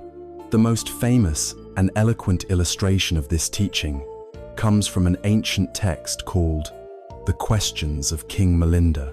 King Milinda was a powerful Greco-Bactrian king, a sharp and logical debater who sought to challenge the wisdom of a renowned Buddhist sage named Nagasena. The king arrived for the debate in his magnificent royal chariot. He began by asking Nagasena to introduce himself. The sage replied that he was known as Nagasena, but that this name was merely a convenient designation, like a label on a jar, and that in the ultimate sense, there was no permanent person to be found. The king, sensing a logical weakness, pounced. He gestured to the ornate chariot and asked, "Venerable sir, if there is no person, then what is this chariot you arrived in? Is the chariot the wheels?" Nagasena replied, "No, your majesty." The king continued, "Is it the axle, the frame, the reins, the yoke?" To each question, Nagasena calmly answered, "No, your majesty." The king, triumphant, declared, "Then, venerable sir, you are lying. There is no chariot at all." Nagasena remained serene. He then turned the question back upon the king. "Your majesty," he asked, "how did you arrive here today? Did you walk?" The king replied that he had come in his chariot. Nagasena then said, "Your majesty has said that the chariot is not the wheels, nor the axle, nor the reins. Is the chariot then something separate and apart from all of these components?" The king had to admit that it was not. Nagasena delivered his conclusion. The word chariot, your majesty, is simply a convenient name, a label we use when the pole, the axle, the wheels, the frame, and the reins are all assembled and working together in a certain way. In the ultimate sense, there is no intrinsic, independent chariot to be found, only its constituent parts. In the same way, the word Nagasena is a convenient name for the coming together of form, feeling, perception, mental formations, and consciousness. But if you search for a permanent, unchanging Nagasena within these 5 aggregates, you will not find one. This insight is not an intellectual game. It is the key to unlocking profound freedom. The belief in a solid, separate, self what we call the egoist, the source of our most intense suffering. It is the ego that feels pride when it is praised and feels wounded when it is criticized. It is the ego that is consumed with jealousy when it sees another's success. It is the ego that feels personally attacked when someone cuts it off in traffic. It is the ego that is terrified of its own disappearance in death. When we see, through our own investigation, that this solid self is a mental construct, its power over us begins to dissolve. The insults and praises of the world are seen for what they are, passing weather that no longer needs to land on a solid me. The fear of death lessens, because we understand we are a process, not a static entity to be annihilated. Realizing the truth of anatta is like discovering that the house you have spent your whole life anxiously defending is, in fact, empty. You keep looking for the permanent owner, but you find only a series of temporary guests, a thought visiting for a moment, an emotion staying for an hour, a sensation passing through. This discovery is not a cause for despair. It is a profound relief. It is the end of the exhausting, lifelong project of polishing, promoting, and protecting a fictional CEO in your head. It allows you to live with more lightness, humor, and flexibility. When we see that the self is an illusion, the rigid barrier between me and you becomes porous and transparent. We see that we are not separate, isolated islands, but interconnected waves in the single ocean of existence. This is the dawn of genuine compassion, and it is the very essence of right view. Having journeyed into the profound truths of right view, we have begun to see the world and ourselves with new eyes. We have seen that all things, including the self, are not solid entities but flowing, interconnected processes. This is the truth of anicca and anatta. This clear seeing is the map that shows us the landscape of reality. But a map, no matter how accurate, does not, by itself, create movement. For the journey to begin, we must consciously decide which direction to orient ourselves. We must set the rudder of our ship. This brings us to the second factor of the path, the vital link between wisdom and action. This is right intention, or as it is sometimes called, right thought. It is the art of becoming the conscious cultivator of our own inner world. Imagine your mind is a garden.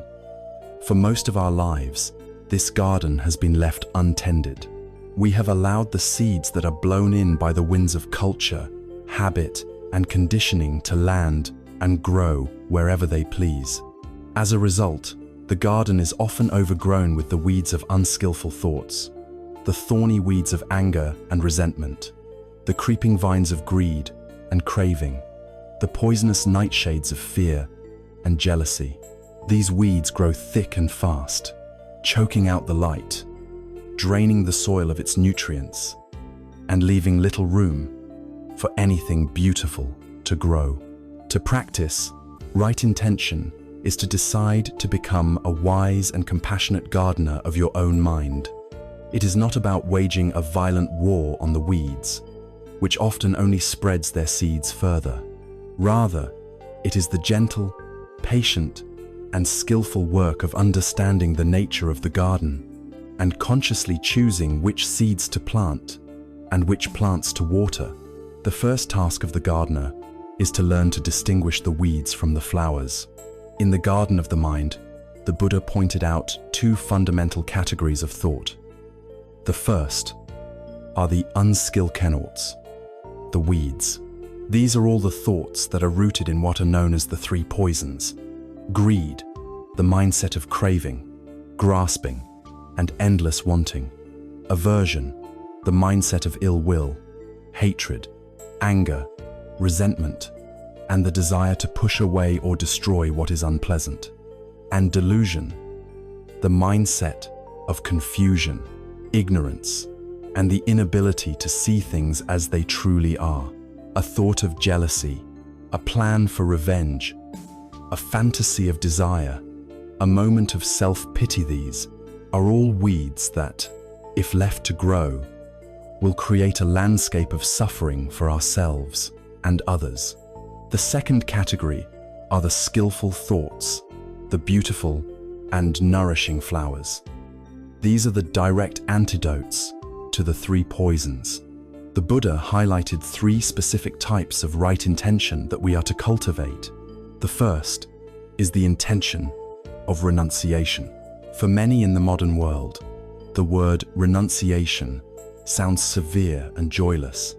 We imagine a life of grim self-denial, but this is a misunderstanding. The intention of renunciation is not about punishing ourselves. It is about liberating ourselves. It is the direct antidote to the poison of greed and craving. It is the conscious intention to let go of our tight-fisted, white-knuckled grip on things, people, ideas, and outcomes. It is the wisdom of the monkey in the coconut trap, finally realizing that freedom is found not in getting the rice, but in simply opening its hand. This intention fosters contentment, simplicity, and a sense of inner wealth that is not dependent on external accumulation. It is the choice to find joy in having enough, rather than forever chasing more. It is planting the flower of contentment in the space where the weed of craving once grew. The second skillful intention is the intention of goodwill. This is the direct antidote to the poison of aversion and ill will. This is the conscious cultivation of a mind of friendliness, kindness, and warmth toward all beings, including ourselves. This is the practice known as metta. It means that when a thought of anger, irritation, or resentment arises, we learn to recognize it, and then we intentionally introduce its opposite. We consciously wish that person well. This does not mean we condone harmful actions or become passive doormats. It is a pragmatic recognition that harboring hatred and anger in our own heart only poisons us. It is like holding a hot coal with the intent of throwing it at someone else. We are the one who gets burned first. The intention of goodwill is the commitment to putting down the hot coal, to keeping our own heart spacious, light, and free from the toxic burden of hatred. It is planting the beautiful flower of loving kindness in the soil of our mind. The third skillful intention is the intention of harmlessness. This is the direct antidote to cruelty and the harmful aspects of delusion. This is the cultivation of karuna, or compassion. It is the deep intention not to cause harm to any living creature, physically or emotionally. It grows from the wise understanding we gain from right view, that all beings, just like ourselves, wish to be happy and wish to be free from suffering. The intention of harmlessness is the recognition of this shared vulnerability. It turns our goodwill into a living principle of action, guiding us to move through the world with a gentleness and care that seeks to protect life, not to damage it. It is the choice to be a source of safety and refuge in the world, rather than a source of fear or pain. It is planting the sacred flower of compassion in our garden. There is a timeless story, often attributed to the Cherokee people, that illuminates this entire practice. An elder is teaching his grandson about life. He says, "A great fight is going on inside me. It is a terrible fight between two wolves. One wolf is evil," he says.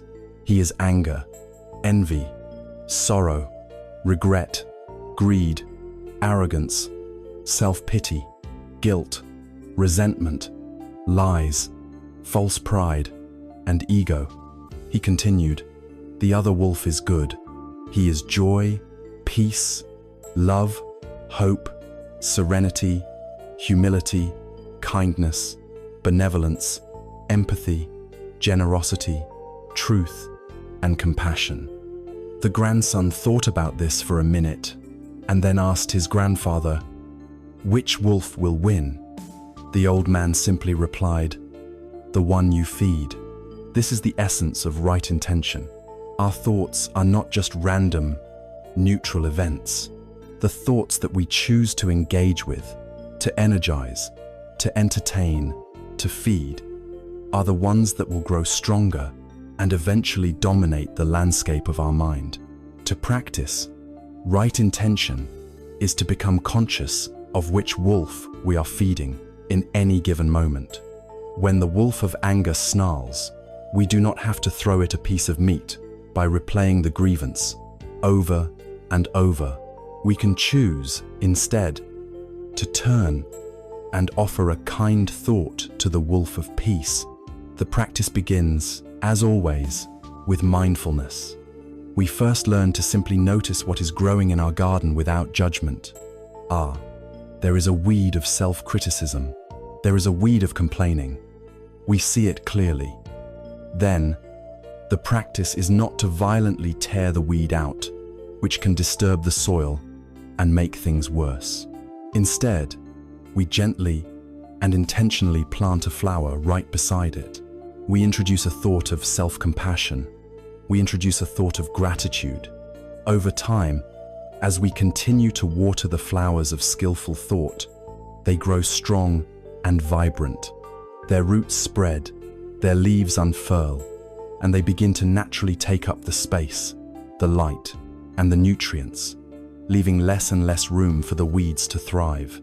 Every thought we have is a seed. A thought of resentment, if watered and tended, will eventually blossom into a harsh word or a cruel action. A thought of compassion, if cultivated, will ripen into an act of generosity or a word of comfort.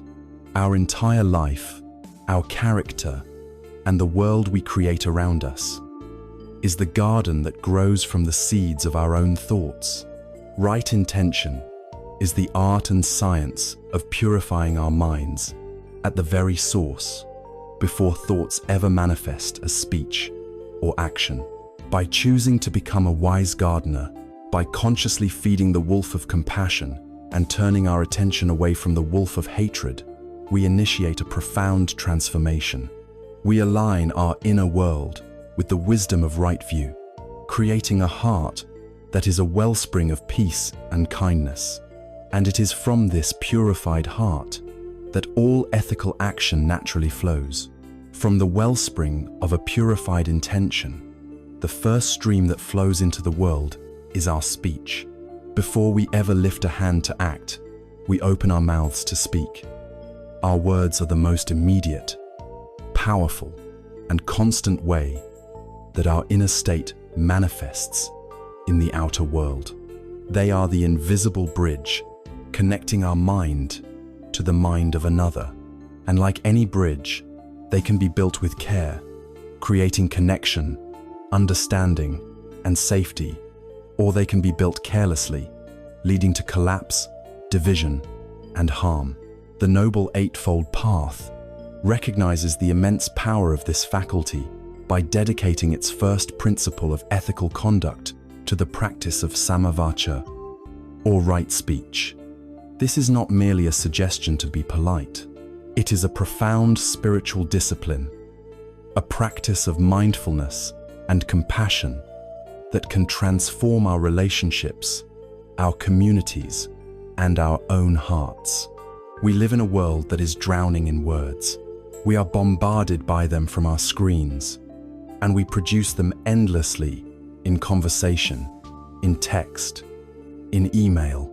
We have come to treat words as cheap and disposable, like plastic packaging to be used and thrown away without a second thought. The practice of right speech invites us to reclaim the sacredness of communication. It asks us to treat our words not as meaningless noise to fill a void, but as potent seeds that we are planting in the garden of the world. Every word we utter has a consequence. It can be a seed of kindness that blossoms into a moment of joy for someone.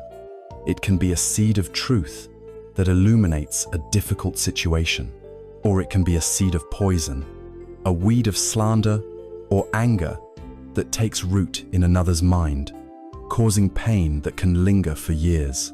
To practice right speech is to become a deeply conscious and responsible communicator, aware that with every sentence, we are co-creating the reality we inhabit. The Buddha, with his characteristic clarity, broke this practice down into 4 main aspects, each with a negative to be abandoned and a positive to be cultivated. The first principle of right speech is to abstain from false speech. At its most basic level, this means we do not tell lies. We do not deliberately say things that we know to be untrue. This seems simple enough.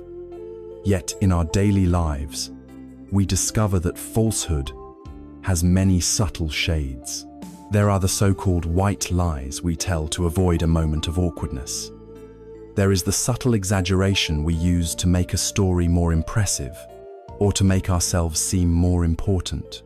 There is the deliberate omission of key facts to mislead someone without technically lying.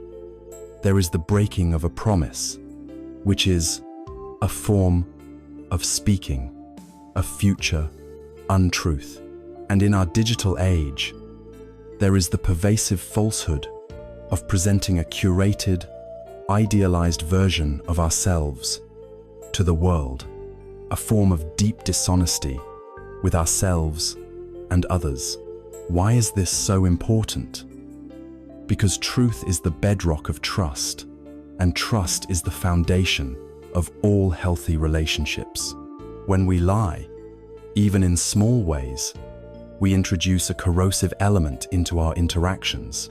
We create a stressful, complex, secondary reality that we must then expend enormous mental energy to maintain. We have to remember which lie we told to which person, creating a web of anxiety for ourselves. The person who is lied to, upon discovering the truth, feels a sense of betrayal that can be difficult to heal. The bridge of communication is damaged, but the deepest harm of false speech is to ourselves. Each lie, no matter how small, erodes our own integrity. It creates a gap between our inner reality and our outer expression. We begin to lose touch with ourselves, no longer sure where the truth ends and the fabrication begins. Our mind becomes cluttered and complicated. The positive cultivation here is a commitment to speaking the truth.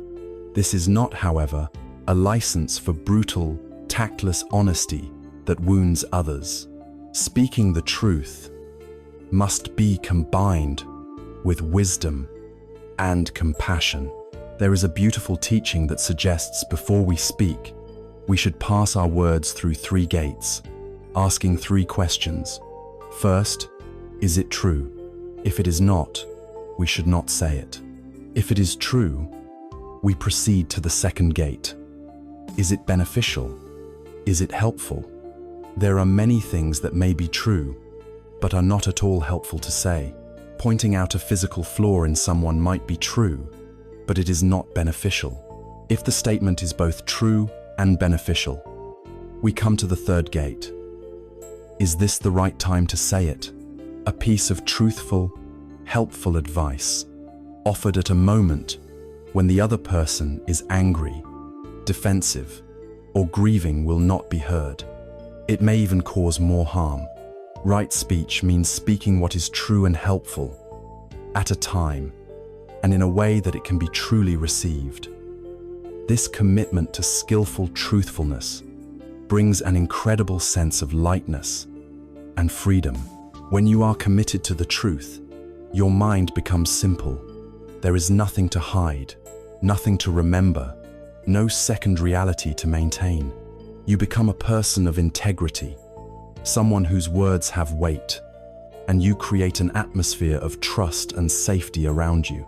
The second principle is to abstain from divisive speech. This is the act of using words to drive a wedge between people, to create disharmony, and to destroy friendships. It is the poison of slander, backbiting, and malicious gossip. It is speaking ill of someone who is not present in order to damage their reputation in the eyes of the listener. It is carrying tales from one person to another, often with a slight twist or exaggeration, to stir up conflict. The motivation for divisive speech almost always comes from an insecure ego. We may try to diminish someone else in order to feel bigger ourselves. We may create an us versus them dynamic to solidify our own position within a group. It is a common and deeply toxic social currency.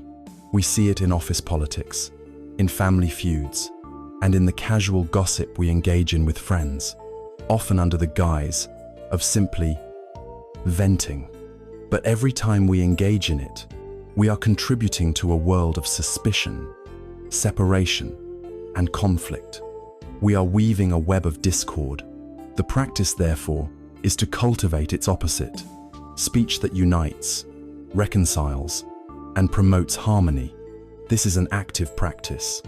It means that when you hear others speaking ill of someone, you skillfully refuse to participate. You might gently change the subject, or even find something positive to say about the person being criticized.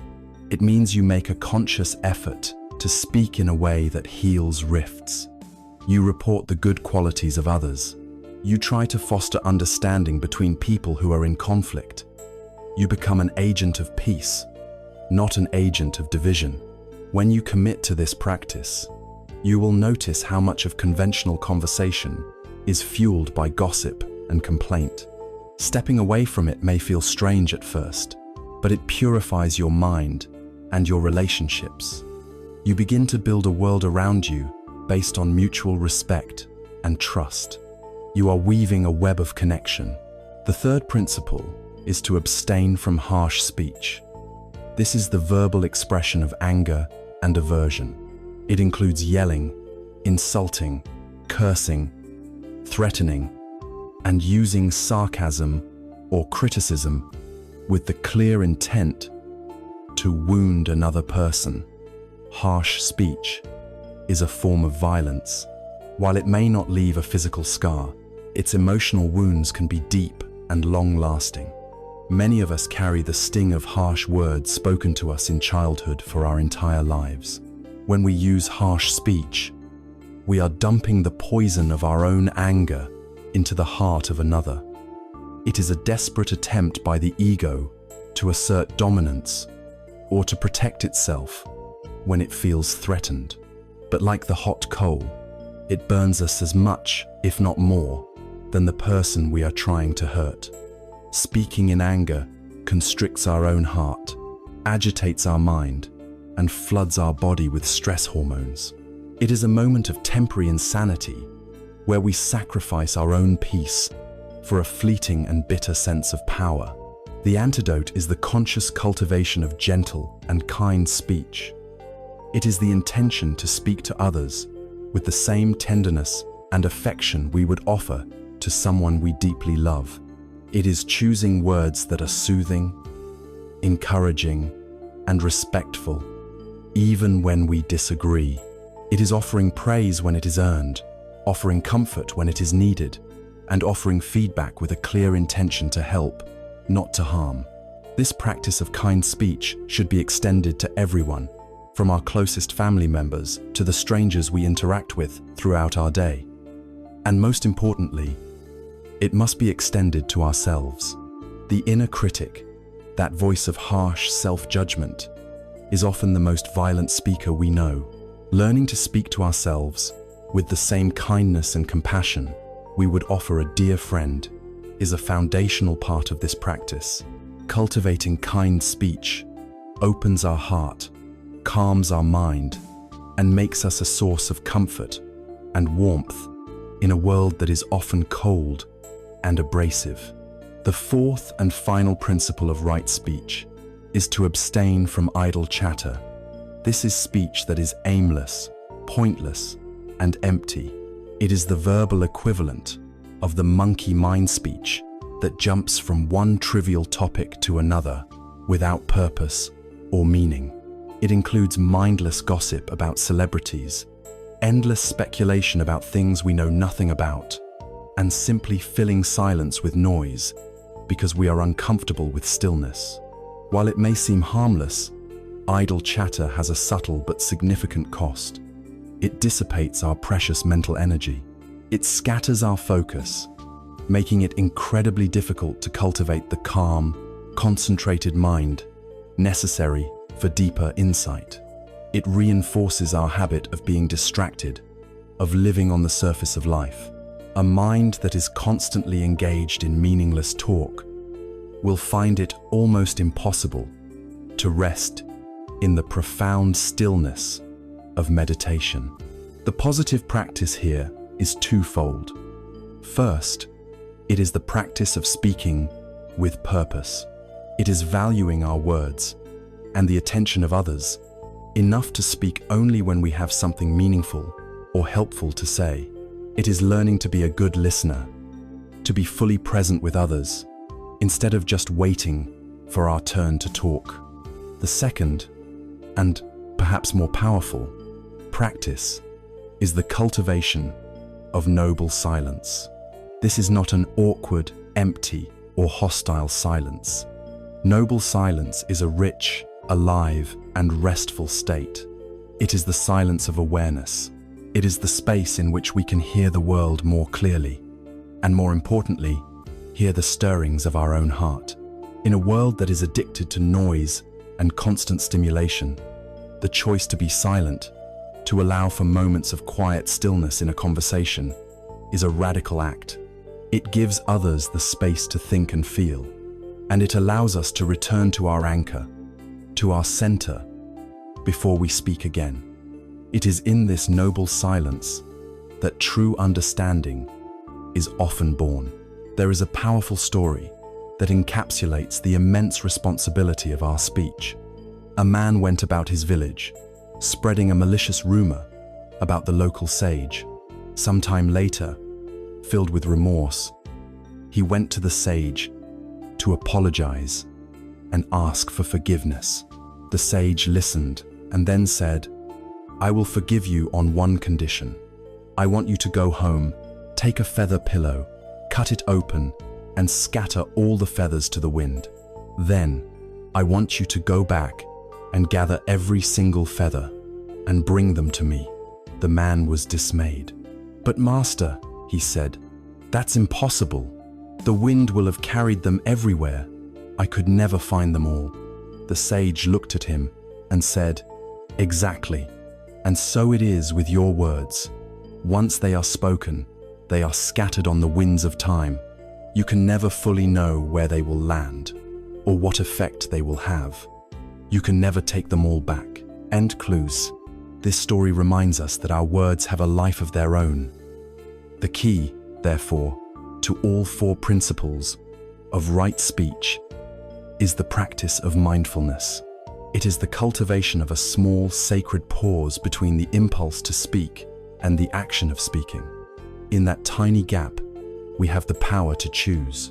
In that space, we can ask ourselves, is what I am about to say true? Is it kind? Is it helpful? Is it necessary? By bringing this conscious, compassionate awareness to our communication, we transform our speech from a source of unconscious harm into a powerful tool for healing, connection, and the creation of a more peaceful world. Having explored the purification of our intention and the transformation of our speech, the Noble Eightfold Path now invites us to consider the most tangible expression of our inner world, our physical actions.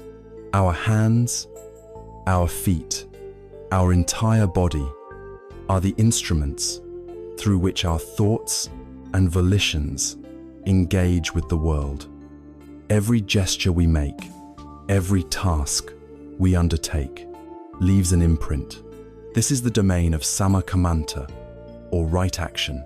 It is the practice of ensuring that our physical presence in the world is a source of peace, safety, and well-being, rather than a cause of harm, fear, or suffering. It is about learning to walk through life, leaving peaceful footprints, rather than a trail of disruption and pain. The foundation of right action, like all ethical conduct on the path, is rooted in the principle of harmlessness.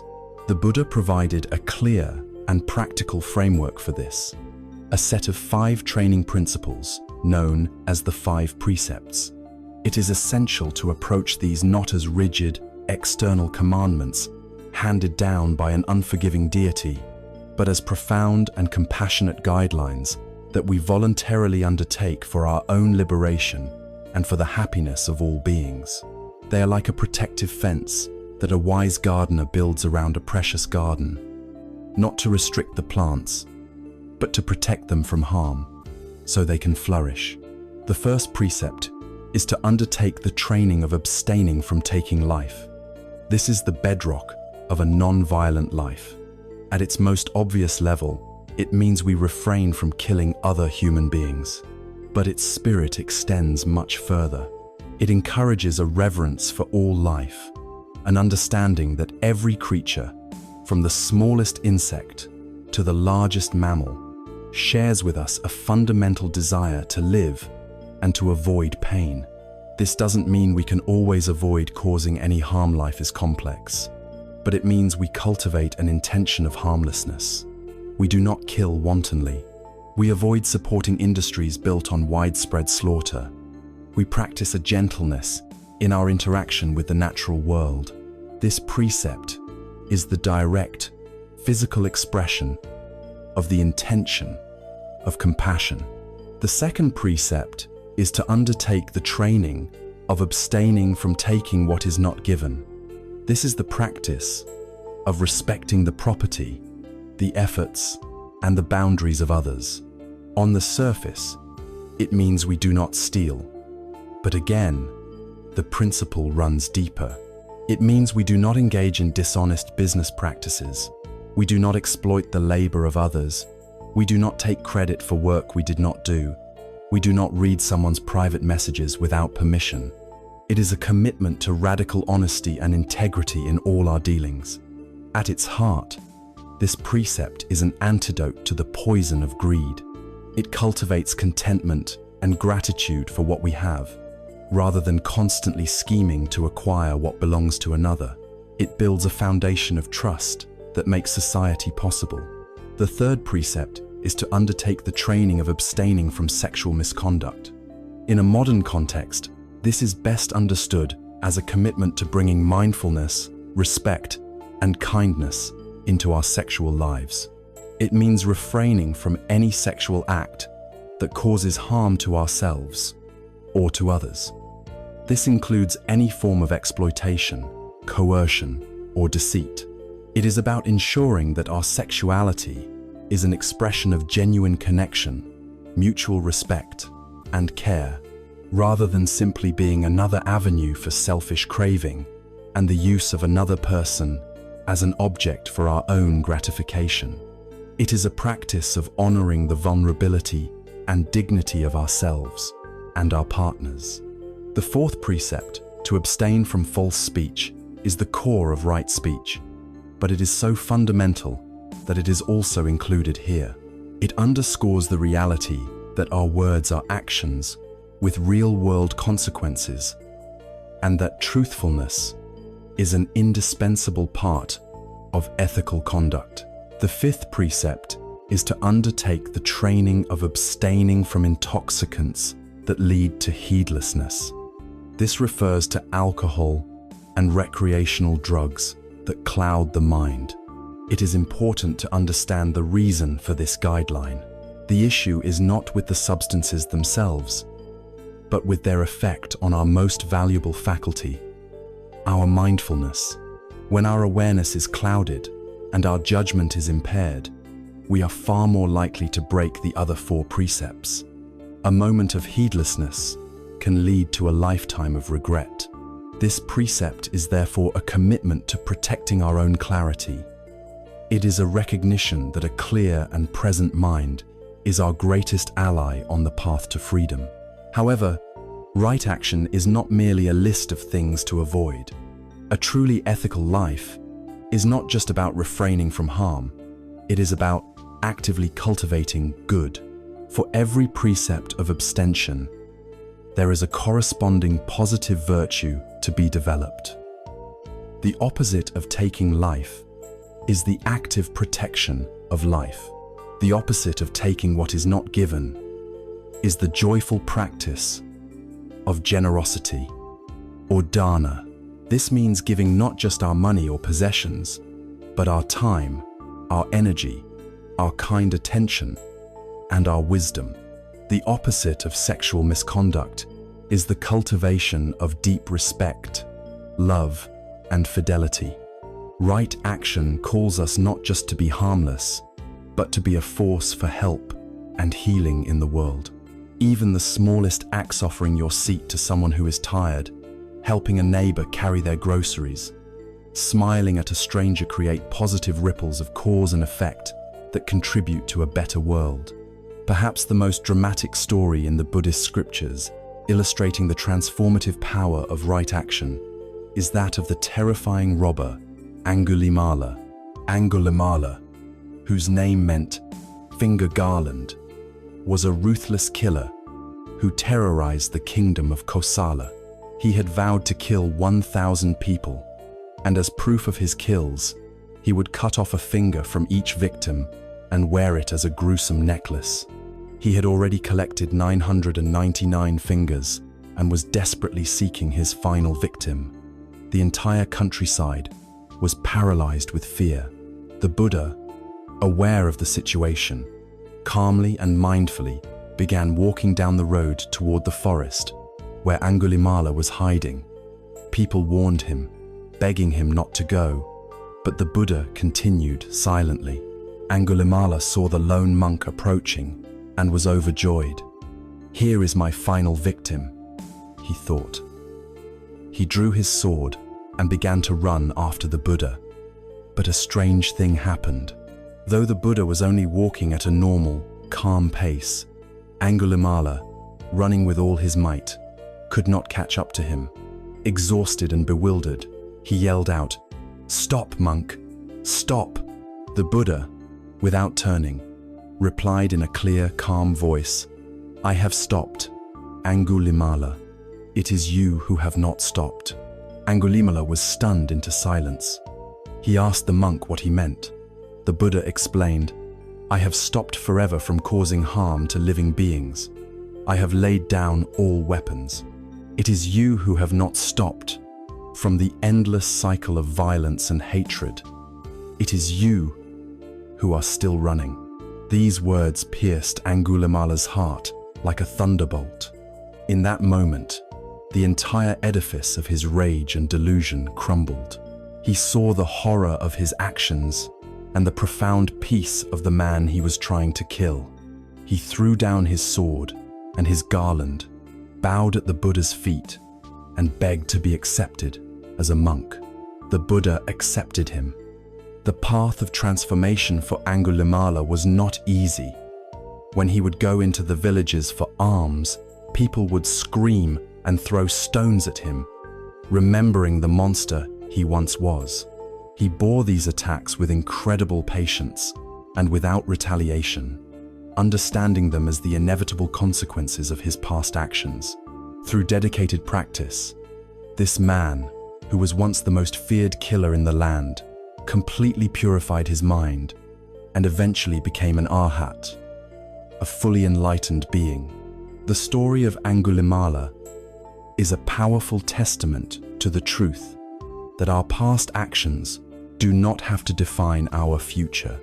It shows that no one is beyond redemption. It is a dramatic illustration that right action, or its opposite, is the primary force that shapes our destiny. The practice of right action is the moment-to-moment choice to lay down our own weapons, to stop running the race of harm and greed, and to align our physical being with the principles of kindness and compassion. Every choice we make, from how we drive in traffic to what we buy at the store, is an action. Each one is a cause that will have an effect. Each action is a vote we cast for the person we wish to become and the world we wish to live in. By making our actions a seamless expression of our wise intentions and our kind speech, we turn our entire life into a practice, a walking meditation that leaves the world a little more peaceful than we found it. Having established a foundation of ethical conduct through our speech and our personal actions, the Noble Eightfold Path now turns its compassionate and practical gaze toward the area of life where we spend the majority of our waking hours, where our skills are tested, and where our interactions have the broadest social impact: our work. For many of us, our professional life is the primary source of our stress, our anxiety, and our sense of identity.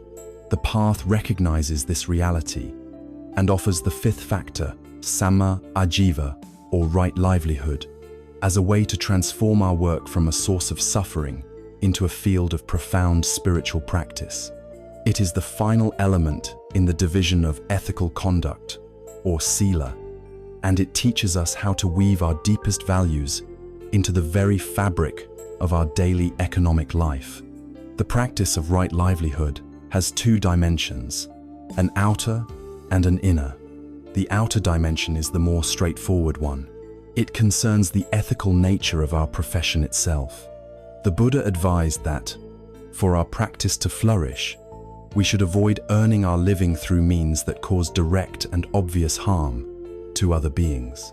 The classical list of these wrong livelihoods included dealing in weapons, trading in living beings, which encompasses slavery and human trafficking, raising and selling animals for slaughter, and dealing in poisons and intoxicants. In our complex modern world, we can extend this principle to include any profession that is built upon deception, exploitation, or the degradation of our planet. It is a call to look honestly at how our work impacts the world. Does it prey on the addictions of others? Does it profit from injustice?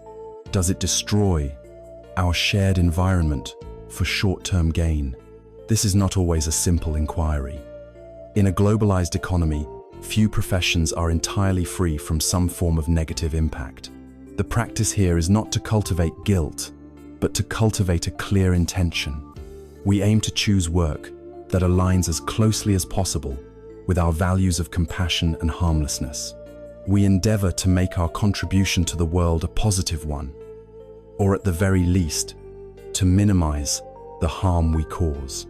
This outer dimension is important, as it creates a foundation of integrity that supports our inner work.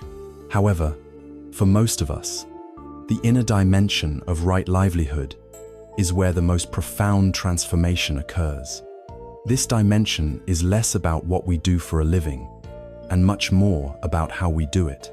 It teaches that any form of work, no matter how prestigious or how humble, can become a vehicle for awakening if we bring the right quality of mind to it. A CEO managing a large corporation and a janitor cleaning an empty office building both have an equal opportunity to practice right livelihood. The practice is not in the job title, it is in the quality of our presence. There is a classic Zen story that beautifully illustrates this principle. A student asked a great Zen master, "How do you practice Zen?" The master replied, "When I am hungry, I eat. When I am tired, I sleep." The student was confused. "But master," he said, "everyone eats when they are hungry and sleeps when they are tired. How is what you do any different?" The master answered, "When most people eat, they do not just eat. They think of 1,000 other things. They worry about their work. They fantasize about the future. When they sleep, they do not just sleep. They are haunted by the dreams of 10,000 anxieties. But when I eat, I just eat. When I sleep, I just sleep." This is the very heart of the inner practice of right livelihood. It is the art of bringing your whole being to the task at hand. When you are writing an email, you just write the email. You are fully present with the words, the screen, the feeling of your fingers on the keys. You are not simultaneously replaying a past argument and worrying about your next meeting. When you are listening to a colleague in a meeting, you just listen. You offer them the gift of your full, undivided attention, rather than formulating your own response while they are still speaking. When you are performing a mundane task, like washing the dishes or sweeping a floor, you just do that. You feel the warmth of the water. You hear the sound of the broom. In this way, any action, no matter how simple, becomes a form of mindfulness meditation. It becomes an anchor for your awareness in the present moment. This practice turns the hours of our workday, which are so often lost in a fog of distraction and stress, into hours of continuous mind training. The workplace, with all its pressures and personalities, is the perfect laboratory for practicing the entire Eightfold Path. When faced with a looming deadline and rising panic, we can practice right mindfulness by returning to the anchor of our breath, calming our nervous system one breath at a time. When dealing with a difficult colleague or a demanding boss, we have a perfect opportunity to practice right speech, choosing our words with care and kindness, rather than reacting with anger or defensiveness. We can practice right intention by seeing this difficult person not as an obstacle, but as a teacher who is showing us where our reserves of patience and compassion are still weak. When we achieve a great success, a promotion, or a bonus, we can practice right view by seeing it through the lens of anicca, impermanence. We can enjoy the success without clinging to it, knowing that it too will change. When we experience a failure or a setback, we can practice right view through the lens of anatta, not self. We can see that this failure does not define our entire being. I failed at a task is very different from I am a failure. This understanding gives us incredible resilience. We are no longer on the volatile roller coaster of praise and blame. Our inner well-being is no longer tied to the fluctuating fortunes of our professional life. This leads to a revolutionary shift in our perspective on the purpose of work. In the conventional view, work is transactional. We give our time and energy in order to get something: a salary, benefits, status, security. The practice of right livelihood invites us to turn this view on its head. It encourages us to see work as an act of service, as an offering. The primary intention shifts from getting to giving. We begin to ask, how can I be of service in this role? How can I give my skills, my presence, my care, my integrity? When we make this shift, even the most mundane job is infused with meaning. The janitor is no longer just cleaning a floor. He is creating a clean and pleasant space for others to work in. The accountant is no longer just crunching numbers. She is creating order and clarity that allows a business to function smoothly. The customer service representative is not just handling a complaint. He is offering his patience and empathy to someone who is frustrated, alleviating their suffering in that moment. When we detach our ego from the outcome of our work and instead focus on the quality and intention of the process itself, work ceases to be a burden and becomes a path of self-discovery and generosity. Right livelihood ultimately teaches us to dissolve the artificial wall we so often build between our spiritual life and our real life. The path is not something we do for 20 minutes on a meditation cushion before heading out into the hostile world of work. The path is our life. The workplace, with all of its challenges, is not an impediment to our spiritual practice. It is the primary arena for it. It is the gym where we are given countless daily opportunities to strengthen our muscles of mindfulness, patience, ethics, and compassion. By learning to bring our whole, wise, and intentional selves to the work we do, we complete the foundation of ethical conduct. We create a life of profound integrity, where what we believe, what we say, what we do, and how we contribute to the world all flow from the same clear source. We have now walked through the entire division of ethical conduct on the Noble Eightfold Path. Through the practices of right speech, right action, and right livelihood, we have established a life of integrity and harmlessness. This ethical foundation is not an end in itself. It serves a profound purpose. It creates a state of inner calm. When we live without causing harm, our minds are not plagued by guilt, remorse, or the fear of being discovered. This external peace generates an internal stability, preparing the ground for the next and most direct phase of our journey, the training and liberation of the mind itself. We now enter the third great division of the path, known as samadhi, or mental discipline. The first factor, which provides the energy and momentum for this inner work, is samavayama, or right effort. The word effort can be misleading in English. We often associate it with struggle, strain, and the forceful imposition of our will. We imagine a grim, joyless battle against our own perceived flaws. This is precisely what right effort is not. It is better understood as wise diligence, right endeavor, or joyful energy. It is the bright, vibrant, and enthusiastic quality of mind that delights in the path of cultivation. It is the balanced and skillful energy described in the story of Sona's lute, not so tight that it snaps with anxiety, and not so loose that it falls into laziness.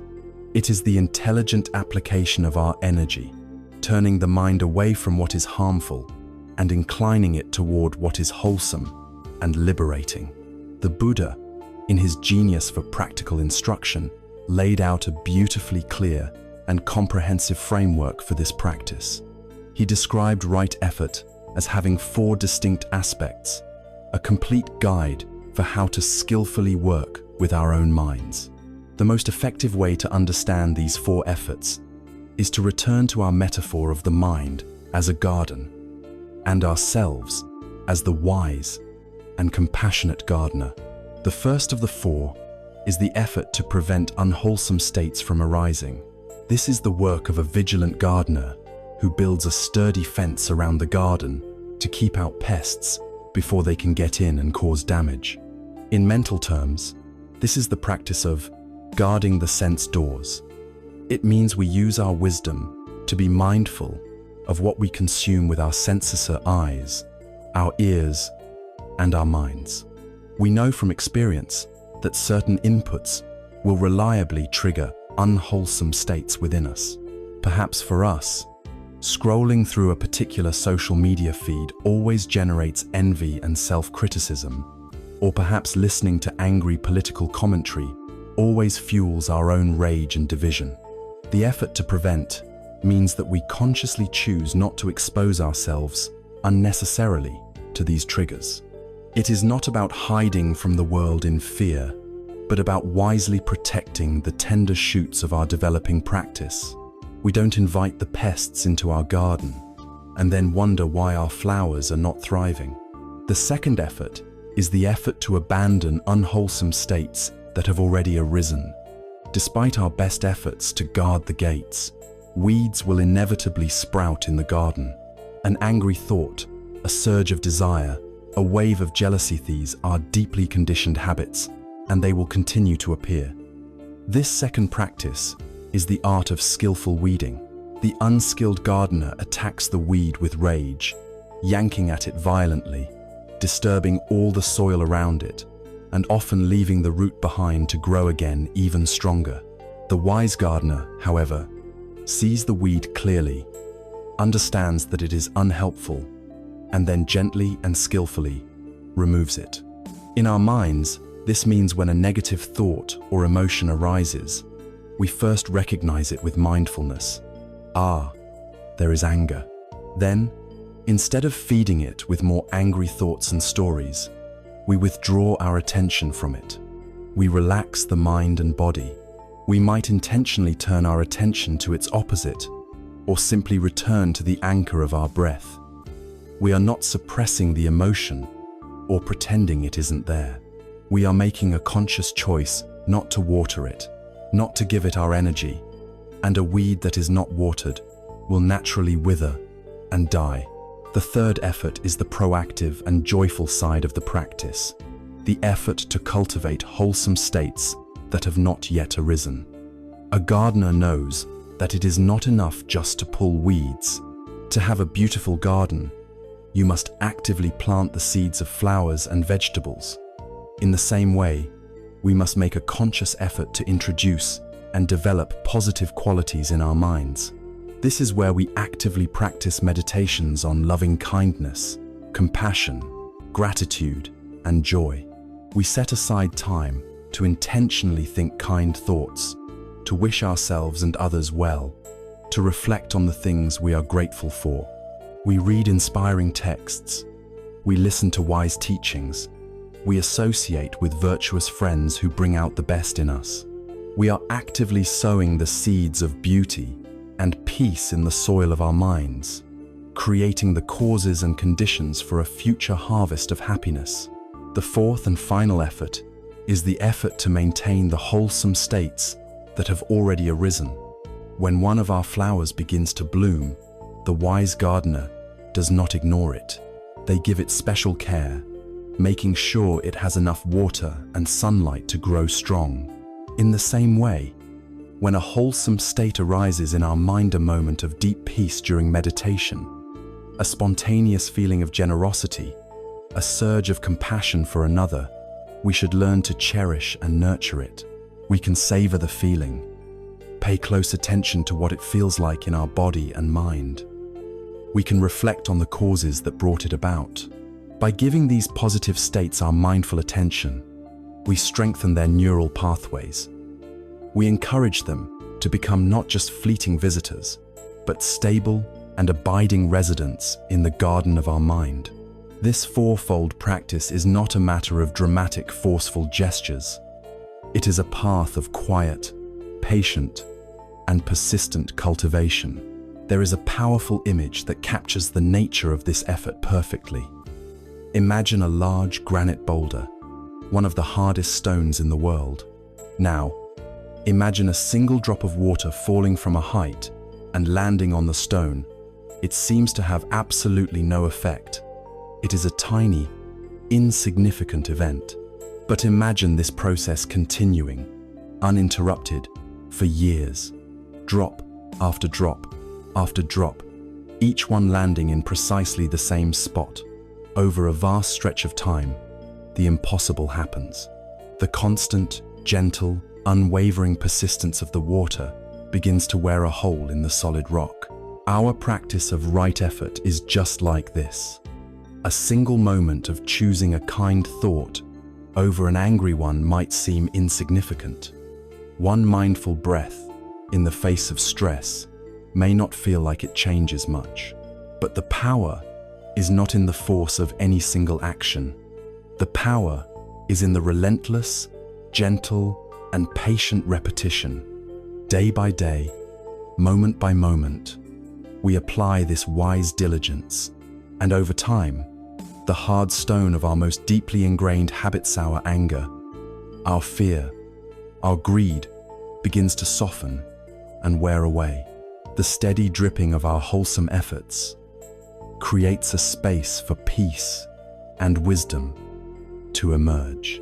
This is why patience and self-compassion are the very soil in which this practice grows. The modern mind is addicted to quick results. We want to fix our minds like we fix a machine. But a garden does not grow overnight. There will be days when it feels like the weeds are winning. There will be times when we feel lazy or uninspired. It is in these moments that right effort means applying a gentle, compassionate understanding to ourselves. We recognize our struggle without judgment, and we simply begin again. Self-criticism is the harshest weed of all. It has no place in the wise gardener's toolkit. Right effort, then, is the intelligent and joyful heart of our practice. It is the conscious energy of awakening. It is the moment-to-moment choice to feed the wolf of compassion and to gently turn our attention away from the wolf of fear. It is the steady, dripping water that can wear away the stone of our deepest suffering. This vibrant, balanced energy is what fuels our capacity for the next great factor on the path, the central practice of right mindfulness.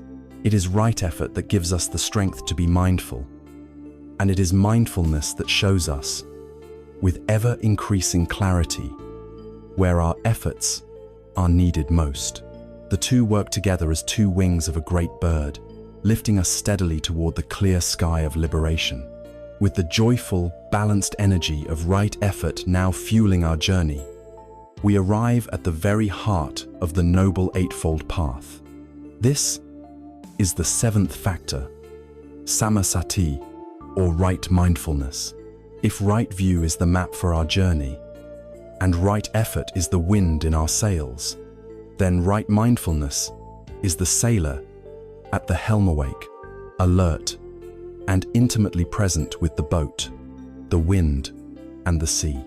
It is the central pillar of mental discipline and, in many ways, the essential quality that illuminates and energizes every other aspect of the path. Without mindfulness, our view becomes clouded, our intentions drift, our speech becomes careless, and our actions become unconscious. It is the master skill of awakening. At its core, mindfulness is deceptively simple. The most widely used definition describes it as paying attention on purpose, in the present moment, and non-judgmentally. Let us unpack that. Paying attention on purpose means we are making a conscious choice about where we place our awareness, rather than letting the monkey mind drag it wherever it pleases. In the present moment means we are bringing our awareness out of the imaginary realms of the past and future and into the only reality we ever truly have, which is right here, right now. And non-judgmentally means we observe our experience with a gentle, open, and accepting curiosity, rather than with the harsh inner critic that so often dominates our minds. Many of us mistakenly believe that mindfulness is something we only do when we are sitting on a cushion with our eyes closed. That formal meditation practice is incredibly important. It is like going to the gym to build a muscle. But right mindfulness is about taking the strength, stability, and clarity we cultivate in the gym and applying it to every moment of our lives. It is a way of being in the world, not just a technique to be practiced in isolation. It is about transforming our entire life into a meditation. To guide us in this comprehensive training, the Buddha offered a systematic framework known as the 4 foundations of mindfulness. This is a curriculum for our awareness, 4 essential fields of experience to which we can apply our mindful attention. The first foundation is mindfulness of the body. This is our primary anchor to the present moment. It is the most tangible and accessible field of our experience. We begin with mindfulness of the breath, as we have already explored. But from there, we expand our awareness. We practice mindfulness of our posture, being aware whether we are sitting, standing, walking, or lying down. We can cultivate a deep awareness of the simple act of walking, feeling the sensations in the soles of our feet as they connect with and lift off from the ground. We can practice mindfulness of all our daily activities, feeling the water on our hands as we wash them, noticing the movements of our arms as we get dressed, feeling the texture of the food in our mouths as we eat. The body is always in the present moment. By repeatedly bringing our awareness back to the physical sensations of our body, we train the mind to come home from its wanderings and to be grounded in reality. The second foundation is mindfulness of feelings. Here, feelings refers not to complex emotions, but to the raw, immediate tone of our experience, which the Buddha categorized into 3 types: pleasant, unpleasant, and neutral.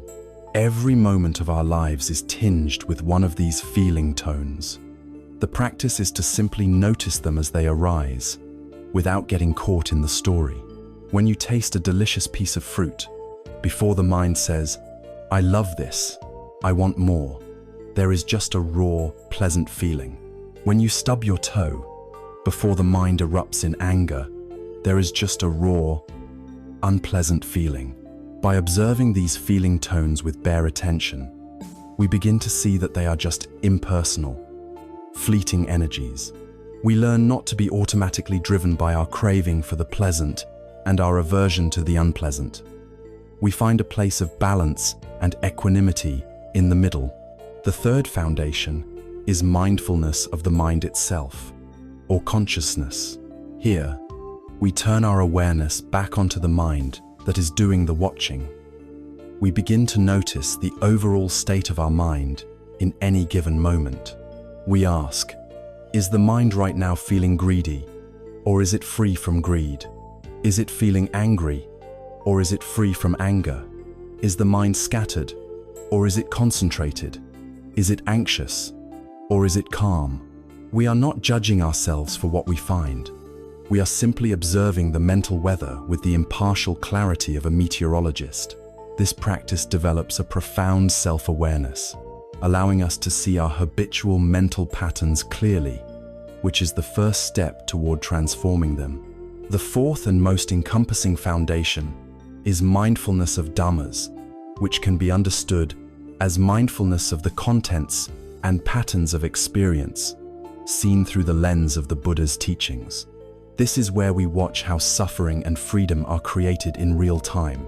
We might observe, for instance, how a moment of sense desire arises, and how, if we feed it, it leads to clinging and dissatisfaction. Or we might observe how a moment of kindness arises and leads to a feeling of joy and openness.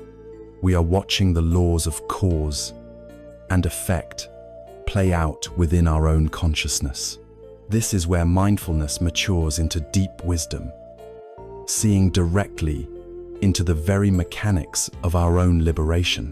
While this framework may sound complex, its application is found in the simplest acts of our daily lives. Take the act of eating. Our usual habit is to eat mindlessly, while watching a screen, reading, or worrying. Mindful eating is a radical act. It means we pay attention. We look at our food, noticing its colors and shapes. We smell its aroma. When we take a bite, we chew slowly, paying full attention to the flavors and textures in our mouth. We eat with gratitude, aware of the sun, the rain, the earth, and the labor of all the people who brought this food to our plate. In doing so, a simple meal is transformed from an unconscious act of consumption into a rich and nourishing meditation. The great Zen master Thich Nhat Hanh gave the perfect teaching on this subject with the simple act of washing the dishes. He said that when you are washing the dishes, you should only be washing the dishes. You should be completely aware of the fact that you are standing there, washing them. The purpose of washing the dishes is not merely to have clean dishes. The purpose is to be fully alive, fully present. During the time you are washing them, the common tendency is to rush through the task, trying to get it over with so you can move on to something better, like having a cup of tea. But if you are not capable of being present while washing the dishes, you will almost certainly be incapable of being present while drinking the tea. While drinking your tea, you will be thinking about the next thing and the next. You will be swept away by the future, never arriving in the present. His profound conclusion was this: if you are incapable of washing the dishes joyfully, you will also be incapable of drinking your tea joyfully. Peace, clarity, and joy are not waiting for you in some future moment. They are available right now, in this simple act. The ultimate gift of mindfulness is the creation of a sacred pause. In our ordinary, unobserved lives, there is no space between a stimulus and our reaction. Someone criticizes us, stimulus, and we are instantly filled with anger and a defensive retort, reaction. It is an automatic, conditioned reflex. Mindfulness inserts a small, precious gap between the stimulus and the reaction. The criticism still comes, but because we are mindful, we notice the unpleasant feeling as it arises in our body. We see the angry thought form in our mind. We feel the impulse to lash out, but because we see it, we are no longer possessed by it. We have a moment of choice.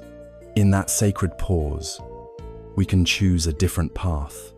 We can choose to respond with a kind question. We can choose to respond with silence. We can choose to acknowledge the other person's perspective. This space is freedom. It is the freedom from our own conditioned, robotic reactivity. It is the power to choose our response to life, rather than being a victim of it. Right mindfulness is the antidote to the great modern sickness of living entirely in our heads. We spend so much of our time thinking about our lives, we forget to actually live them. We narrate, analyze, judge, and plan our experience, but we rarely touch it, taste it, or feel it directly. Mindfulness closes this gap. It brings us home from the noisy, abstract world of thought and into the vibrant, living reality of our senses. It brings us home to our body. It brings us home to this moment. It is only in this present moment that we can feel the warmth of the sun, taste our food, truly hear another person, or find any measure of real peace. This steady, grounded presence, cultivated through right mindfulness, perfectly prepares the mind for the final factor of the path, the deep, unifying, and unshakable calm of right concentration. We have walked the path of ethical conduct, creating a life of outer peace. We have applied the joyful energy of right effort and cultivated the unwavering presence of right mindfulness. We now arrive at the eighth and final factor of the noble path, the beautiful and natural culmination of all our preceding efforts. This is Sama Samadhi, or right concentration. If the path is a raft to carry us to the other shore, right concentration is the experience of arriving, of resting in a state of profound stability and peace, even as the waters of life continue to flow. It is not another strenuous task to be accomplished, but rather the fruit that naturally ripens on the tree of a well-tended practice. It is the destination of the division of mental discipline, a state of mind that is calm, unified, and capable of penetrating the deepest truths of our existence. When we hear the word concentration, we often imagine a state of tension. We think of furrowing our brow, gritting our teeth, and forcefully focusing our mind on a single point, like a student straining to solve a difficult math problem. This is a common misconception. Right concentration is almost the opposite of this. It is not a state of strain, but a state of profound relaxation. It is not about forcing the mind to be still, but about creating the conditions under which the mind can joyfully and effortlessly settle into its own natural state of radiant peace. It is a unification of mind, a coming together of all our scattered mental energies into a single, harmonious, and powerful stream of awareness. The most eloquent metaphor for understanding the process of right concentration is that of a glass of muddy water. Our ordinary, untrained mind is like this glass of water filled with the mud and sediment of our anxieties, desires, resentments, and the endless chatter of the monkey mind. As long as the water is being constantly stirred by the winds of our thoughts and the currents of our reactions, it remains murky and opaque. In this state, we cannot see anything clearly. We cannot see the nature of the water itself, nor can we see through it to the bottom of the glass. Our perception of reality is clouded by the agitation of our own minds. Now, if we wanted to make the water clear, how would we do it? The untrained approach would be to try and force the clarity. We might stick our hand into the water and try to grab the individual particles of mud, an impossible and frustrating task that would only make the water even murkier. We might try to violently shake the glass, hoping the mud will just disappear. This is the path of struggle, of wrong effort. It is the attempt to fight our own minds, a battle we can never win. The path of right concentration is infinitely more simple and wise. We take the glass of muddy water and we place it on a stable, level surface. We create a protected space for it, away from the winds that would stir it up. And then we do the most radical thing of all. We leave it alone. We let it be still. This act of placing the glass down and allowing it to rest is the practice of ethical conduct, sila, which creates a stable, outer environment. The act of protecting it from the wind is the practice of right effort, where we guard our senses. The act of simply letting it be, without interfering, is the practice of right mindfulness. And what happens when we do this? A natural process takes over. The force of gravity, an inherent law of nature, gently begins to pull the heaviest particles of sediment downward. Slowly, patiently, without any force on our part, the mud begins to settle. The larger chunks of our distractions, the pressing worries, the strong desires are the first to fall. Then, the finer particles of subtle thought and restlessness begin to drift down. The water at the top becomes progressively clearer, more translucent. Eventually, if we allow the process to continue undisturbed, all the sediment will have settled at the bottom, and the water itself will be perfectly clear, still, and luminous. This is a precise description of the development of right concentration. The mind, when provided with a stable, ethical foundation, and the gentle, non-interfering presence of mindfulness, will naturally settle down. Its inherent nature, beneath all the mud of agitation, is clear and peaceful. We do not create this peace. We simply allow it to reveal itself by ceasing to stir it up. This state of profound calm, or samatha, is cultivated in synergy with mindfulness. Mindfulness, sati, and concentration, samadhi, are often described as the two wings of a bird. They are inseparable and mutually supportive. Mindfulness is the expansive, open quality of awareness. It is like a wide-angle lens, noticing everything that comes into its field without getting stuck on any one thing. It is what keeps us from falling asleep or getting lost in dullness. Concentration, on the other hand, is the unifying, focused quality of awareness. It is like a zoom lens, able to hold its attention steadily and powerfully on a single object, such as the breath. Mindfulness provides the open space, and concentration provides the stable center. When these two qualities are balanced, the mind becomes both exceptionally calm and exceptionally bright. As concentration deepens, we may move through progressively deeper states of mental absorption, known in the tradition as the jhanas. These are not mystical trances, but natural states of a profoundly unified mind. In the beginning stages, as the mind first begins to settle, a delightful sense of joy and happiness arises. This is the pleasure of being free from the usual burden of worry and mental chatter. The mind feels light, buoyant, and blissful. This initial, more ecstatic joy is a sign that the mind is becoming unified with its object of meditation. As the concentration becomes even more stable, and refined, this ecstatic quality subsides, replaced by a deep, unshakable contentment and a profound sense of peace.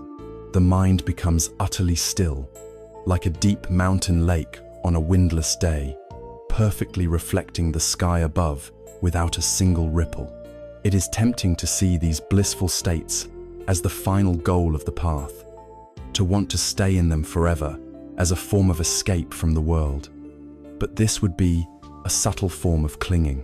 The Buddha taught that these states of deep concentration have a higher purpose. They are like a health spa for the mind, a place where it can rest deeply, cleanse itself of impurities, and gather immense strength. The true purpose of this sharpened, purified mind is to see things as they really are. The ultimate goal of concentration is the dawn of wisdom. This brings us back to our metaphor of the clear water. When the water in the glass is finally still and transparent, we can do something we could not do before. We can look right through it and see the very bottom of the glass with perfect clarity. The powerful, focused, and tranquil mind, developed through right concentration, becomes the ultimate scientific instrument for investigating reality. It is like taking a blurry, handheld magnifying glass and replacing it with a high-powered, perfectly stable electron microscope. With this sharpened tool of the concentrated mind, we can now turn our attention back to the nature of our own experience. We can look at a single physical sensation, and instead of just feeling it, we can see its entire life process, its arising, its brief existence, and its passing away. We can observe a thought and see it not as a solid thing, but as a flicker of energy that appears and vanishes in the space of awareness.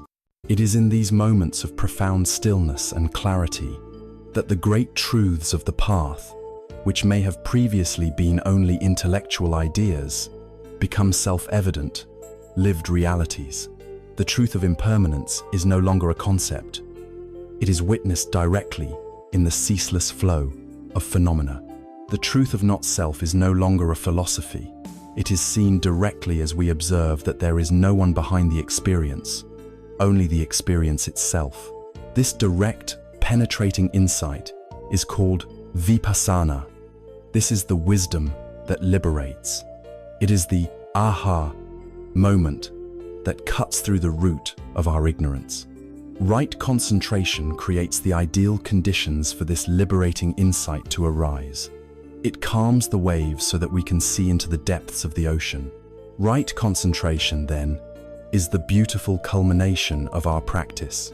It is the natural result of living ethically, of applying wise and joyful effort, and of maintaining a continuous, gentle presence through mindfulness. It is the experience of the mind coming home to its own inherent stillness and lucidity. This profound inner peace is not a fragile state that is shattered by contact with the world. On the contrary, it becomes an unshakable foundation, a quiet center from which we can engage with the complexities and challenges of life with far greater wisdom, compassion, and grace. It is the still point of the turning world, the quiet refuge that, once discovered, we can carry within us always. It is the culmination of the path and the beginning of a life lived in true freedom. Having cultivated a mind that is stable, clear, and concentrated, we now possess a powerful and refined instrument. The path of practice does not ask us to keep this instrument locked away in a pristine state of meditative bliss, but to use it to engage with the most difficult and powerful energies of our human lives. We now turn the sharp, steady light of our awareness toward one of the most consuming and destructive of all mental states, one of the three great poisons identified by the Buddha, the fire of anger. In the tradition, this is known as dosa, a term that encompasses the entire spectrum of aversion, from the slightest flicker of irritation to the consuming inferno of rage, For many of us, anger is a constant and painful companion, a force that hijacks our reason, damages our relationships, and corrodes our own peace of mind. The Buddhist approach to anger is not one of suppression or judgment, but one of radical transformation. It teaches us not to fight the fire, but to meet it with the cool, clear water of mindfulness and compassion, and in doing so, to transmute its destructive energy into fuel for wisdom. Before we can work with anger, we must first understand its true nature and who its first victim is. We often experience anger as a projection outward, a righteous force directed at an external person or situation that has wronged us. We feel that our anger is a weapon we are wielding to punish or correct another. But the Buddha offered a different, more sobering image. He said, "Holding on to anger is like grasping a hot coal with the intent of throwing it at someone else. You are the one who gets burned." This is a profound and literal truth. The moment anger arises, before a single word is spoken or action is taken, the physiological reaction begins within our own body. The adrenal glands flood our system with stress hormones like cortisol and adrenaline. Our heart rate accelerates, our blood pressure spikes, our muscles tense for a fight. We are, in a very real sense, poisoning ourselves. The person at whom our anger is directed may be miles away, completely unaware and unaffected, while we sit, stewing in our own toxic brew. The fire of anger always burns the one who is holding it, long before it ever singes its intended target. The first step in this practice is the sobering recognition that our own anger harms us, first and foremost.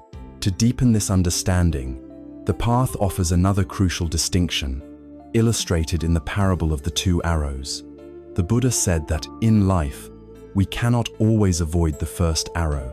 The first arrow is the painful event itself. Someone insults you, a friend betrays your trust, you get stuck in traffic, you receive a difficult diagnosis. These things happen. They are the inherent dukkha, the unavoidable pains and sorrows of life. A wise person, the Buddha taught, feels the pain of the first arrow, but does not proceed to shoot a second arrow into themselves. What is this second arrow? The second arrow is our mental and emotional reaction to the first. It is the story we tell ourselves about the painful event. It is the proliferation of thought that says, "This shouldn't be happening. How dare they? This is a catastrophe." It is the wave of anger, the long simmering resentment, the self-pity, the desire for revenge. The first arrow is painful, but often brief. The second arrow, which we shoot into ourselves, can cause torment that lasts for days, weeks, years, or even a lifetime. The entire practice of working with anger is learning how not to fire that second arrow. It is the understanding that while we cannot always control what happens to us, we have the power to choose how we respond. With this understanding as our foundation, we can now approach the first practical tool for transformation: mindfulness of anger. The common reactions to anger are to either suppress ito, pretend we don't feel it, to push it down into the dark basement of the mind where it festers, and mutateza, to indulge ito, act it out by yelling, insulting, or engaging in physical aggression. Mindfulness offers a radical third way. We neither suppress nor indulge. We simply and bravely turn our awareness toward the anger itself. This practice begins with learning to recognize the anger at its earliest stage. It rarely begins as a full-blown explosion. It starts as a tiny spark of irritation, a flicker of annoyance, a slight tightening in the body. If we can bring our mindfulness to this initial spark, we have a much greater chance of preventing a forest fire. When we notice this energy arising, the instruction is to turn our attention inward and investigate the anger as a direct, physical experience. Where is it living in your body? Drop the story of who did what to whom and just feel the raw sensations.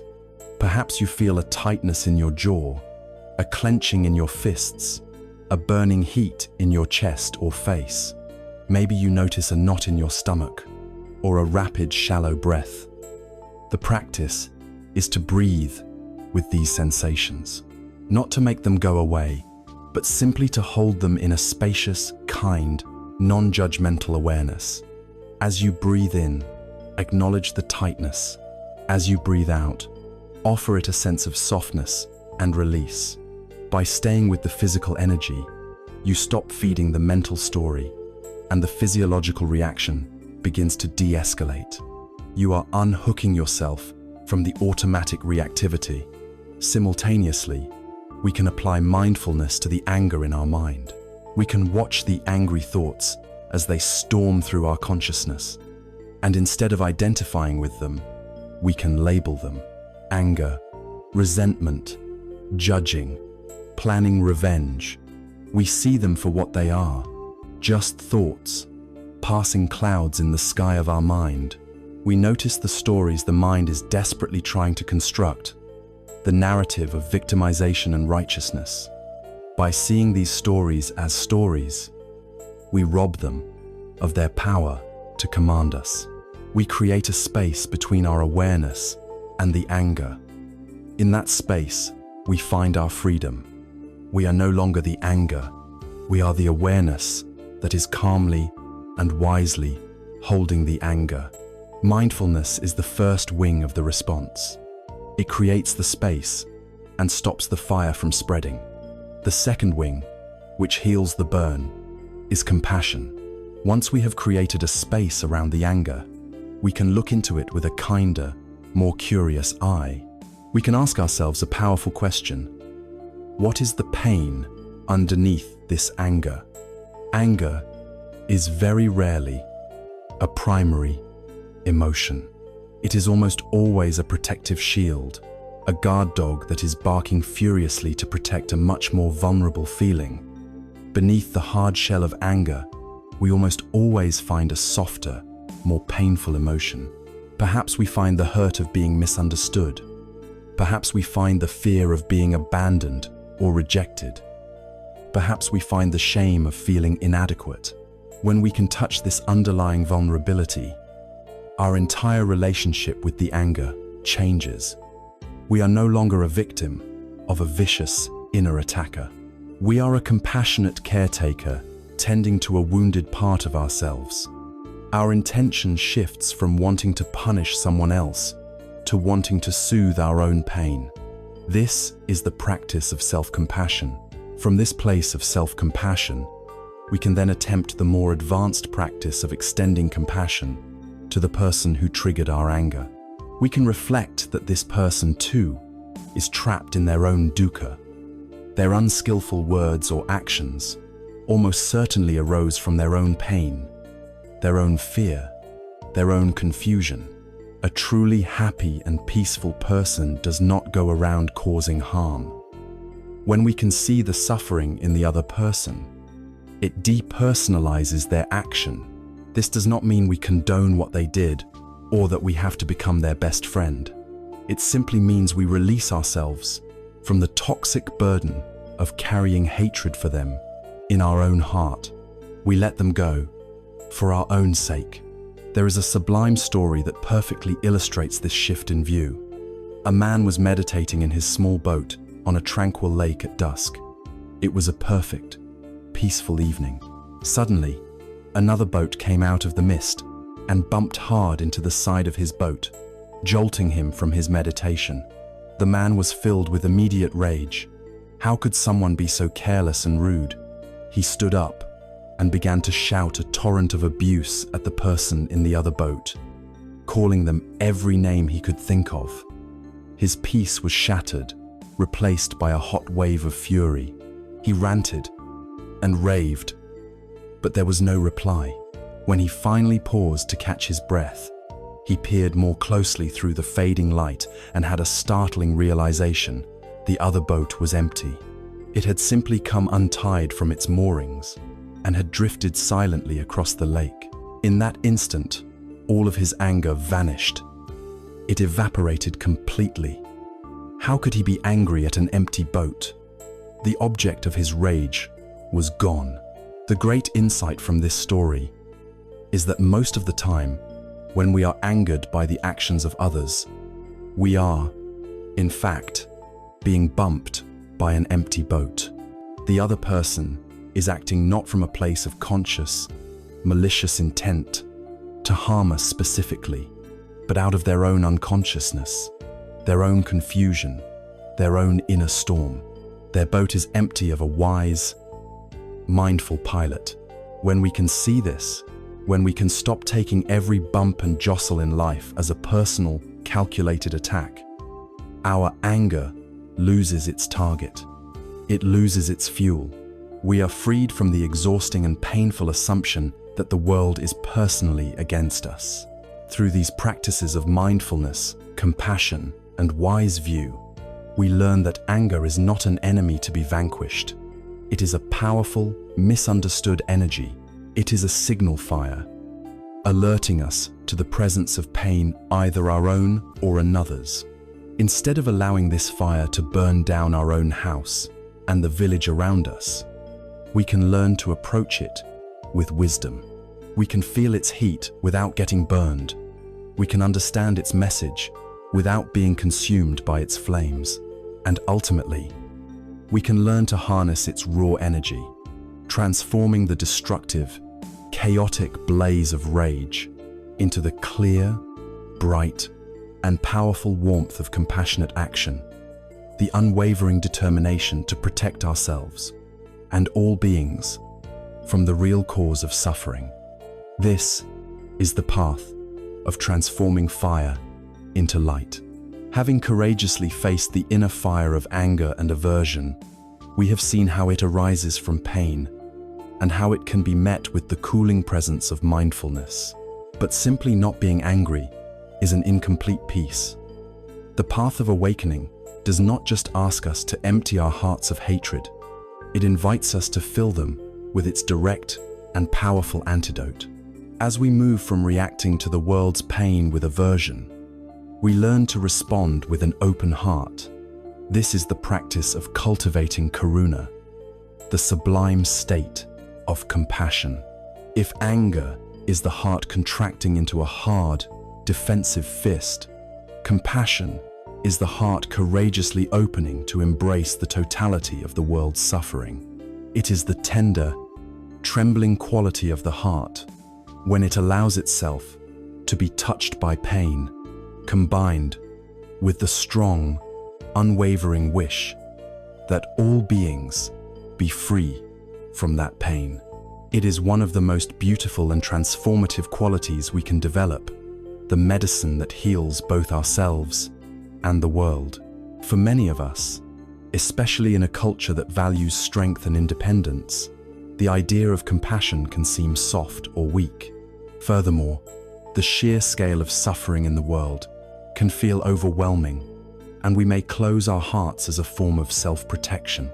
For these reasons, the practice of compassion must begin in the safest and most intimate place possible, with ourselves. We cannot offer a cool drink of water to a thirsty world if our own well is dry. We cannot bring peace to others if we are at war with ourselves. The entire foundation of genuine compassion for others is built upon the unshakable bedrock of self-compassion. For most of our lives, we have been guided by an opposite force, the harshness of the inner critic.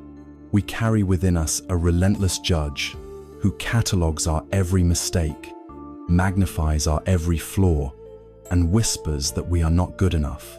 We often believe, mistakenly, that this self-criticism is necessary for motivation, that if we are not hard on ourselves, we will become lazy and complacent.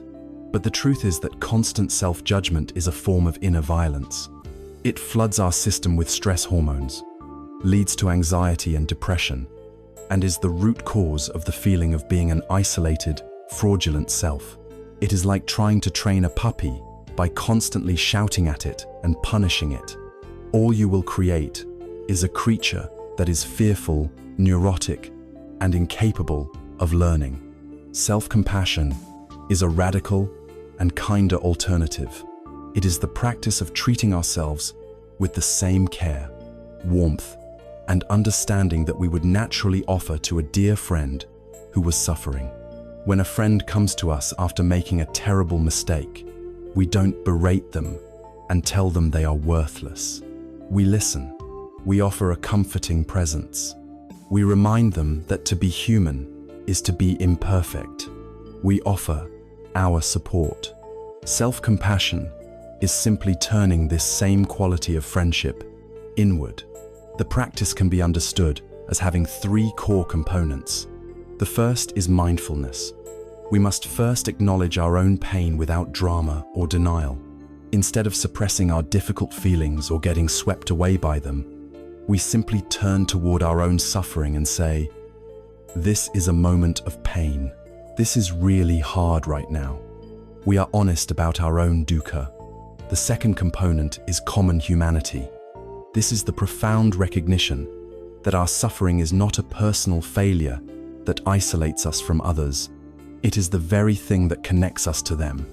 Failure, imperfection, and pain are part of the shared human experience. The moment we realize this, we feel less alone. We understand that we are part of a vast family of beings who all struggle in their own ways. The third component is kindness. Having acknowledged our pain and our common humanity, we actively offer ourselves kindness. We might place a hand over our heart, feeling its warmth. We might use gentle, soothing language with ourselves, like, "May I be kind to myself in this moment. May I give myself the compassion that I need." This practice of self-compassion is not selfish indulgence or self-pity. It is the essential act of filling our own wellspring of emotional resources so that we have something to offer when we encounter the suffering of others. It is crucial, as we extend our compassion outward, to distinguish it from its near enemies, states of mind that look like compassion but are subtly different. The first near enemy is pity. Pity looks down from a position of superiority. It says, "Oh, you poor thing. Your life is so terrible. I am so glad that I am not you." Pity creates distance. It reinforces the separation between me, the fortunate one, and you, the unfortunate one. Compassion, by contrast, is always based on a sense of equality. It arises from the recognition of our shared vulnerability. It says, "I know what it feels like to suffer. I am with you in this pain. Your suffering is my suffering." It is a connection between equals. The second near enemy is a state of being completely overwhelmed by another's pain, a kind of empathetic distress. We see someone suffering, and we become so swamped by their grief or fear that we are paralyzed and useless. This is sometimes called idiot compassion because it helps no one. We simply drown alongside the drowning person. True compassion must be balanced with its partner, equanimity, upekkha. Equanimity is the spacious, stable quality of mind that allows us to be with intense pain without being consumed by it. It is the strength of the mountain that allows the storm to rage around it without being shaken.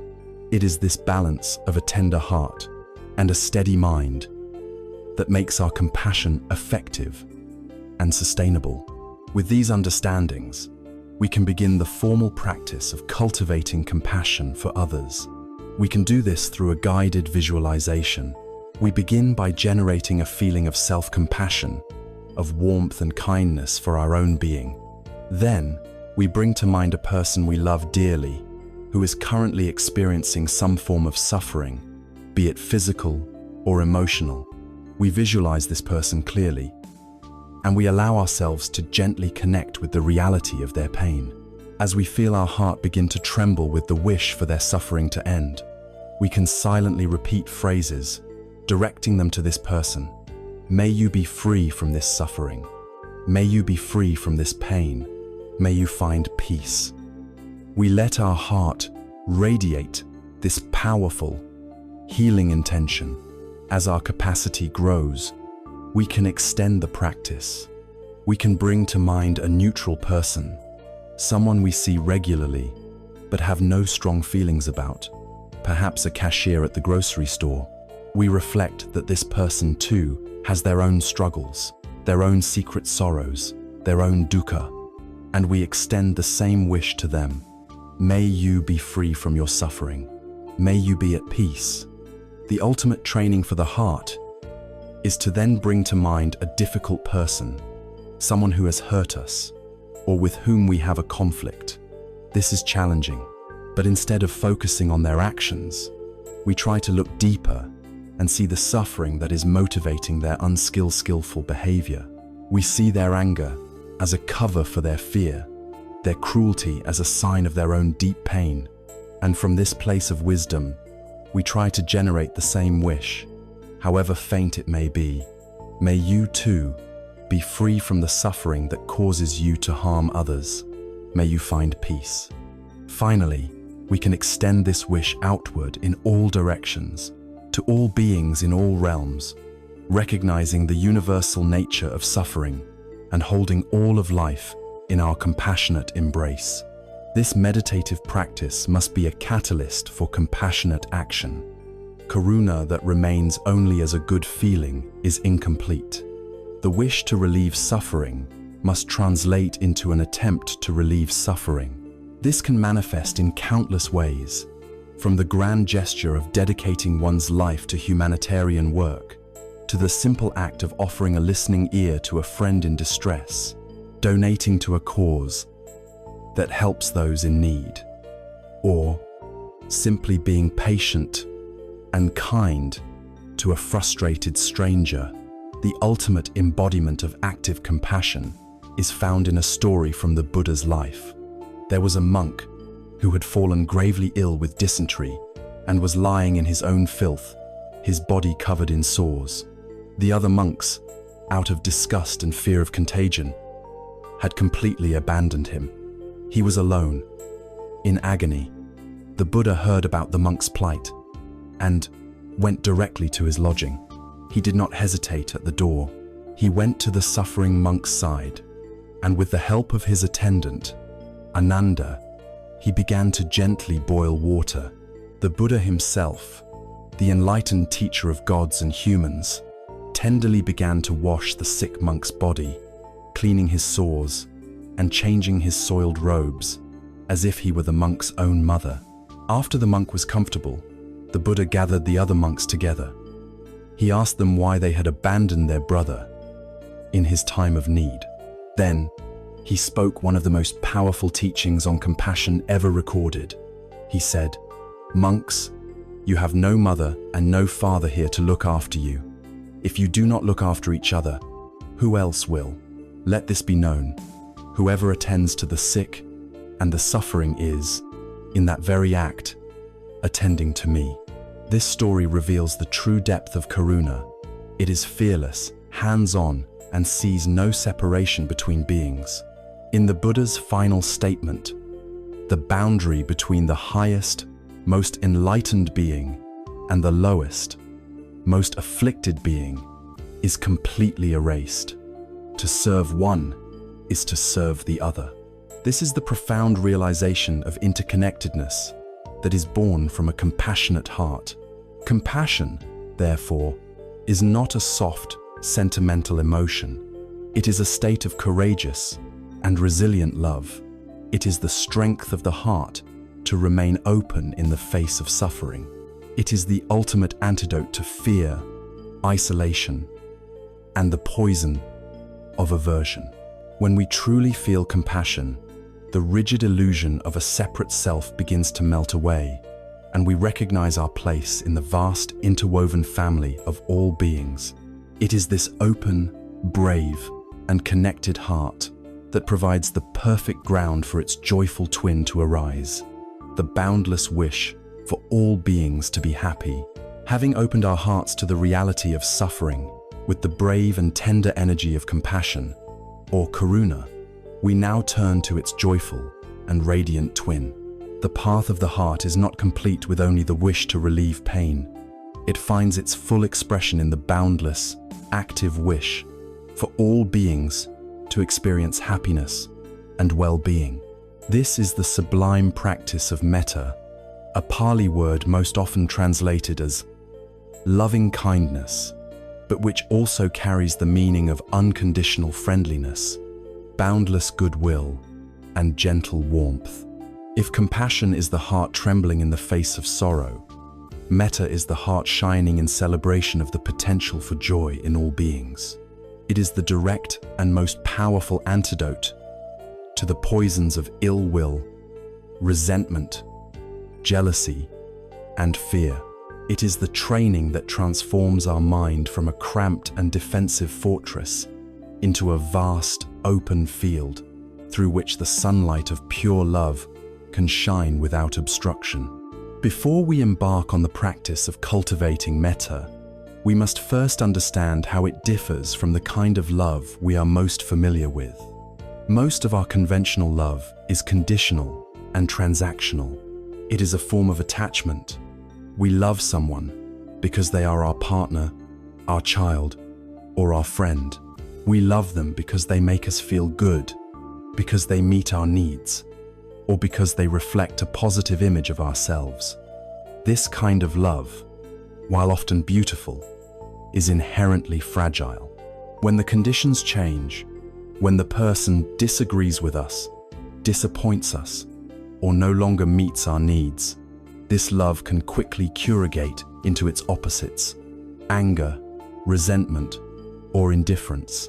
It is a love that operates on a contract of, I will love you as long as. Metta is a radically different quality. Metta is unconditional, boundless, and impartial. The classic metaphor for metta is the light of the sun. The sun does not decide who is worthy of its warmth. It does not shine only on the beautiful flowers and virtuous people, while withholding its rays from the weeds and the wicked. It shines its light equally, generously, and indiscriminately on everything within its reach. It gives its warmth freely, without asking for anything in return. The practice of metta is the practice of becoming like the sun. It is learning to radiate a steady, unconditional warmth from our own hearts toward all living beings, regardless of their relationship to us or how they behave. It is also crucial to understand that metta is not primarily an emotion, it is an intention. This is a key that makes the practice accessible to everyone, even in moments when we do not feel particularly loving. We may be feeling tired, irritated, or hurt. At such times, trying to force a feeling of love would be artificial and frustrating. But we can still practice. We can still gently and sincerely set the intention of goodwill. We can plant the seed of a kind wish, even if the emotional soil feels cold and hard. The practice is not about waiting for a feeling to arise spontaneously. It is the conscious, steady, and patient cultivation of a benevolent intention. Over time, as we water this seed of intention again and again, the feeling of genuine warmth and love will naturally begin to blossom in its own time. The formal training of the heart in metta follows a beautiful, systematic progression.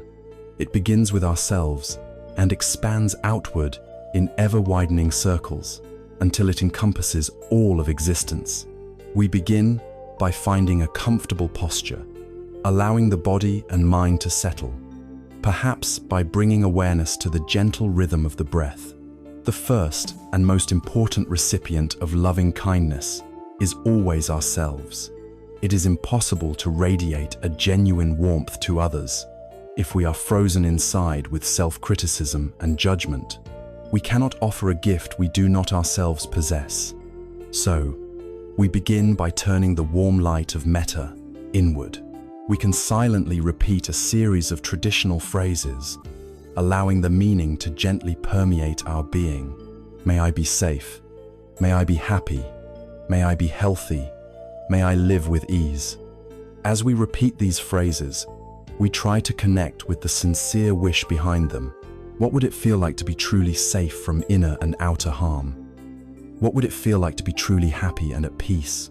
We offer ourselves this gift of unconditional friendliness, accepting ourselves exactly as we are in this moment, with all our imperfections and struggles.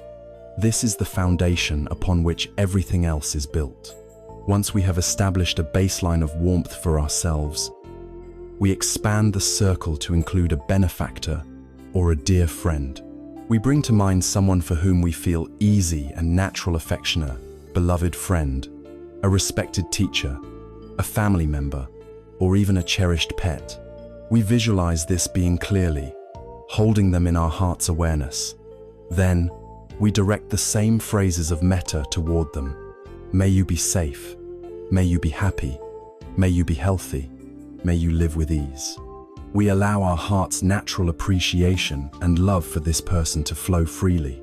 We rest in this feeling, noticing the warmth and joy that arises from the simple act of wishing another well. Next, we stretch our capacity by extending metta to a neutral person. This is someone we might see regularly, but for whom we have no strong feelings. Positive or negative, a person who works at a store we frequent, a neighbor we pass on the street, a colleague in another department. Our mind's habit is to ignore such people, as they are not relevant to our ego's projects. This practice challenges that habit.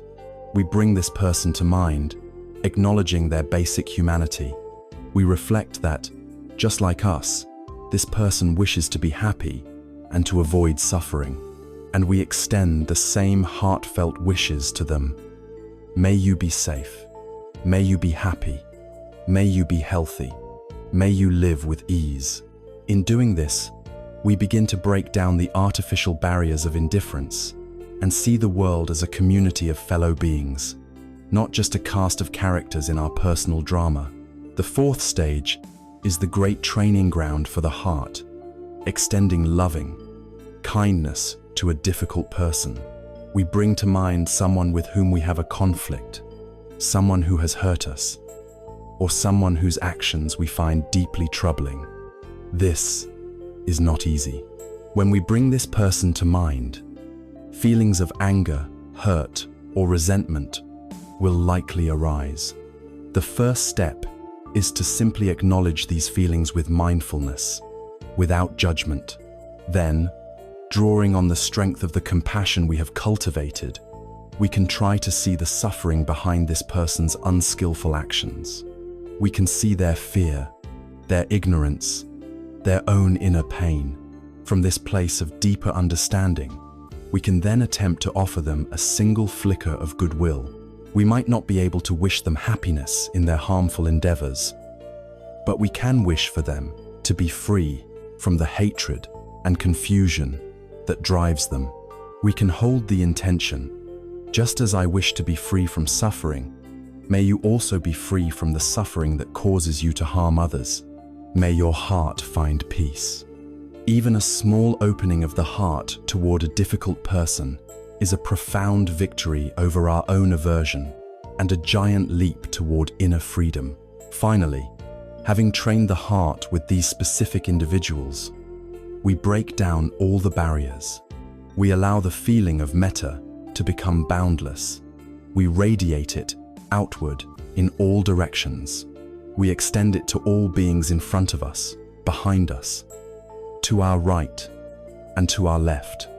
We send it above and below. We offer it to all humans, of every nation, race, and creed. We offer it to all animals, birds, insects, and creatures of the sea.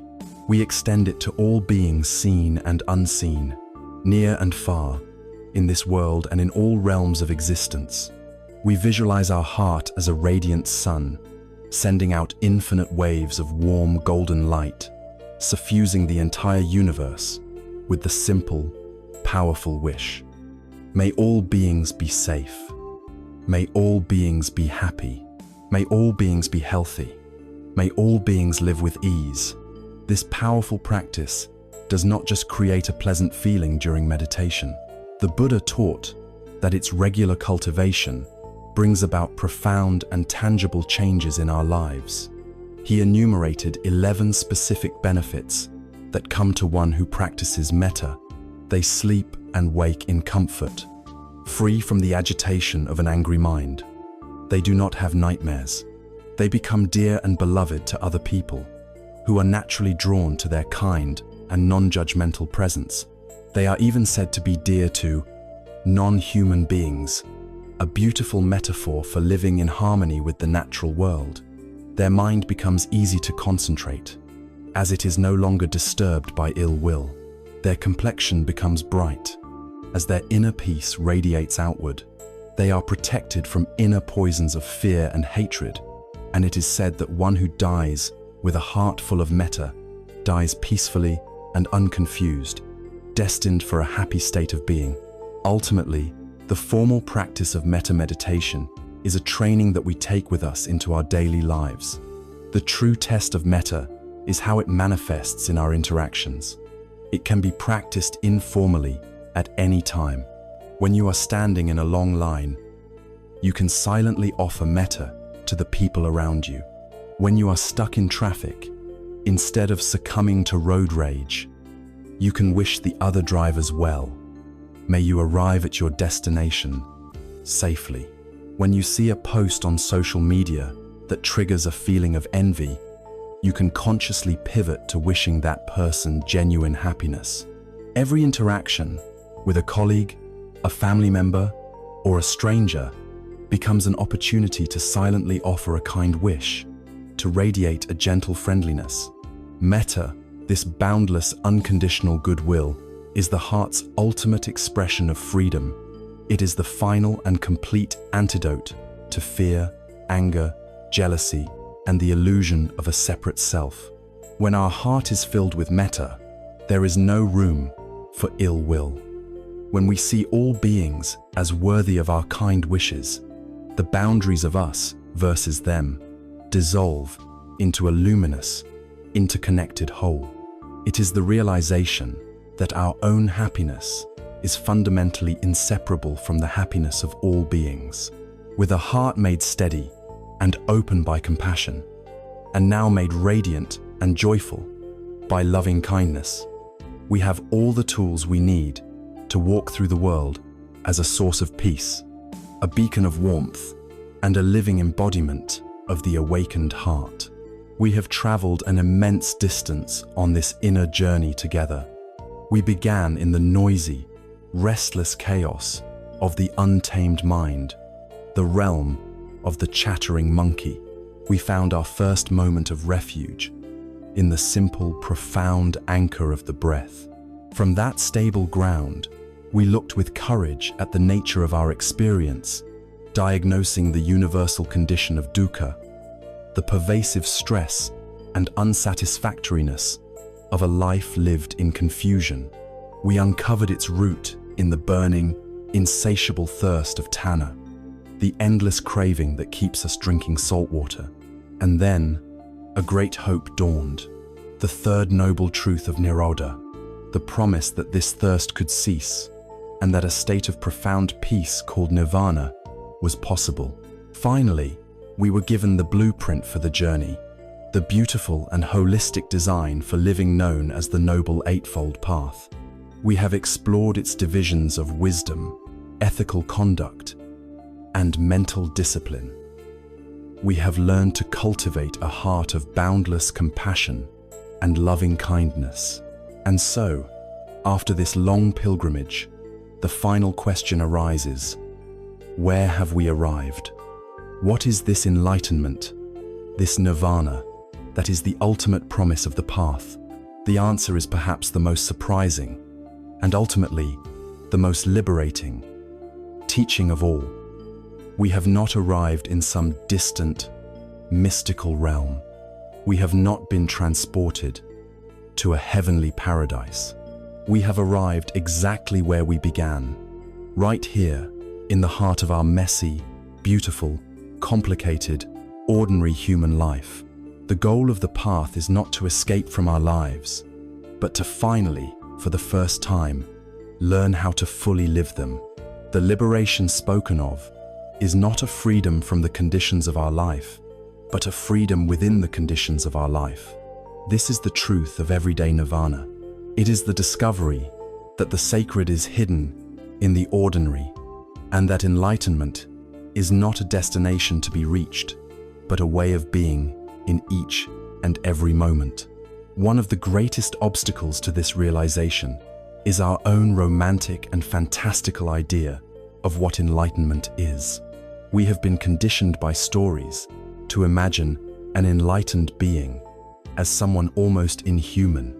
We picture a serene figure who floats a few inches above the ground, who never feels a moment of irritation, who never experiences sadness, and who speaks only in cryptic riddles. We imagine that to be awakened is to be scrubbed clean of all human feeling, to exist in a state of emotionless, blissful apathy. This myth is not only false, it is a profound hindrance to our practice. It sets up an impossible, superhuman goal, and then makes us feel like failures when our messy human reality doesn't measure up. Let us be clear. Enlightenment is not the eradication of human experience. It is the eradication of our suffering about our human experience. It is the end of the war with reality. An awakened person still feels the sting of the first arrow. Their body still feels pain. They still experience loss and feel the ache of grief. They may still feel a flicker of irritation when someone acts unskillfully. The difference is, they no longer shoot the second arrow into themselves. They do not add the layers of mental proliferation, of storytelling, of resistance, of self-pity that transform clean pain into long-term suffering. They feel sadness, but they do not become the story of, "I am a sad person." They feel anger, but they do not become the consuming fire of hatred. They are able to hold all of life's experiences, the pleasant and the unpleasant, the joy and the sorrow in a vast, open, and compassionate awareness, without being knocked off their center. The goal is not to become a perfect, flawless statue in a museum. The goal is to become a living, breathing, whole human being, deeply engaged with life, but free from the compulsive grip of craving and aversion. There is a timeless Zen story that captures the very essence of this truth. A young, earnest monk travels a great distance to find a renowned Zen master. He hopes to learn the great secrets of enlightenment. After bowing to the master, he asks, "Venerable master, what was your life like before you attained enlightenment?"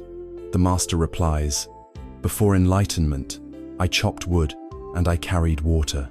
The young monk, expecting a more profound answer, is slightly disappointed, but he continues, "And now, master, what is your life like after you have attained enlightenment?" The master smiles and gives the exact same answer. "After enlightenment, I chop wood and I carry water." The young monk is now completely bewildered. "Then what is the difference?" he asks. "What has changed?" The master replies, "The difference is this. Before enlightenment, when I was chopping wood, my mind was elsewhere. I was thinking about the water I needed to carry. When I was carrying the water, I was thinking about what I would eat for my evening meal. My body was in one place, and my mind was in another. But now, after enlightenment, when I chop wood, I just chop wood. My entire being is present with the axe, the wood, the feeling in my arms. When I carry water, I just carry water. My entire being is present with the weight of the bucket, the feeling of the path beneath my feet. This is the only difference." This simple story contains the entire secret of a liberated life. Enlightenment is not about changing the outer circumstances of our lives. It is about a complete transformation in the inner quality of our presence. It is the closing of the gap between our mind and our life. It is the end of living in the abstract world of past and future, and the beginning of living in the vibrant, tactile reality of the present moment. Nirvana is not found on a distant mountaintop or in a cave. It is found in the woodshed and at the well. It is discovered in the simple, mindful act of chopping wood and carrying water. It is the full, embodied realization of Thich Nhat Hanh's teaching on washing the dishes. Liberation is the ability to be fully present for your own life. So how do we weave all the threads of this path into the fabric of a single day? We begin to see that the 8 factors are not a curriculum to be studied, but an integrated way of being. Imagine a day lived in practice. You wake up in the morning. Before your feet even touch the floor, you practice right intention by taking a moment to feel gratitude for another day of life. You may then sit for a period of formal meditation, strengthening the muscles of right mindfulness and right concentration, anchoring your mind in the breath. This is your gym workout. Then, you go to make breakfast. You practice mindfulness of the body, feeling the sensations of preparing the food, of tasting each bite. This is everyday nirvana. On your way to work, someone cuts you off in traffic. The first arrow of irritation strikes. You practice right mindfulness by noticing the feeling of anger in your body. You practice right view by remembering the story of the empty boat, realizing the other driver is likely lost in their own stress. You choose not to fire the second arrow of rage.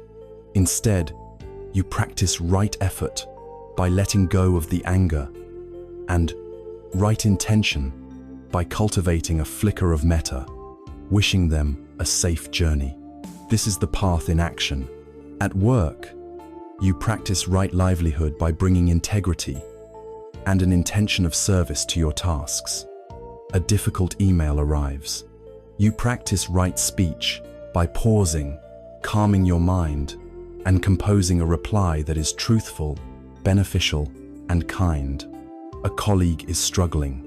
You practice right action and compassion by offering a listening ear or a helping hand. Throughout the day, you return again and again to the anchor of the breath, using moments of transition to recenter and ground yourself. You see your successes and failures through the wise lens of anicca and anatta, impermanence and not self, which gives you resilience and humility.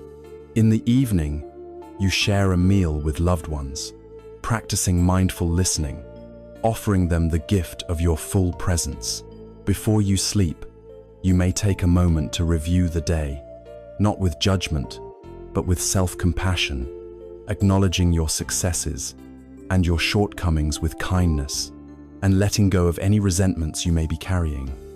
You have walked the entire 8-fold path in the course of a single, ordinary day. This reveals the final truth of the journey. The path itself is the destination. There is no grand finale, no graduation ceremony where you are handed a certificate of enlightenment.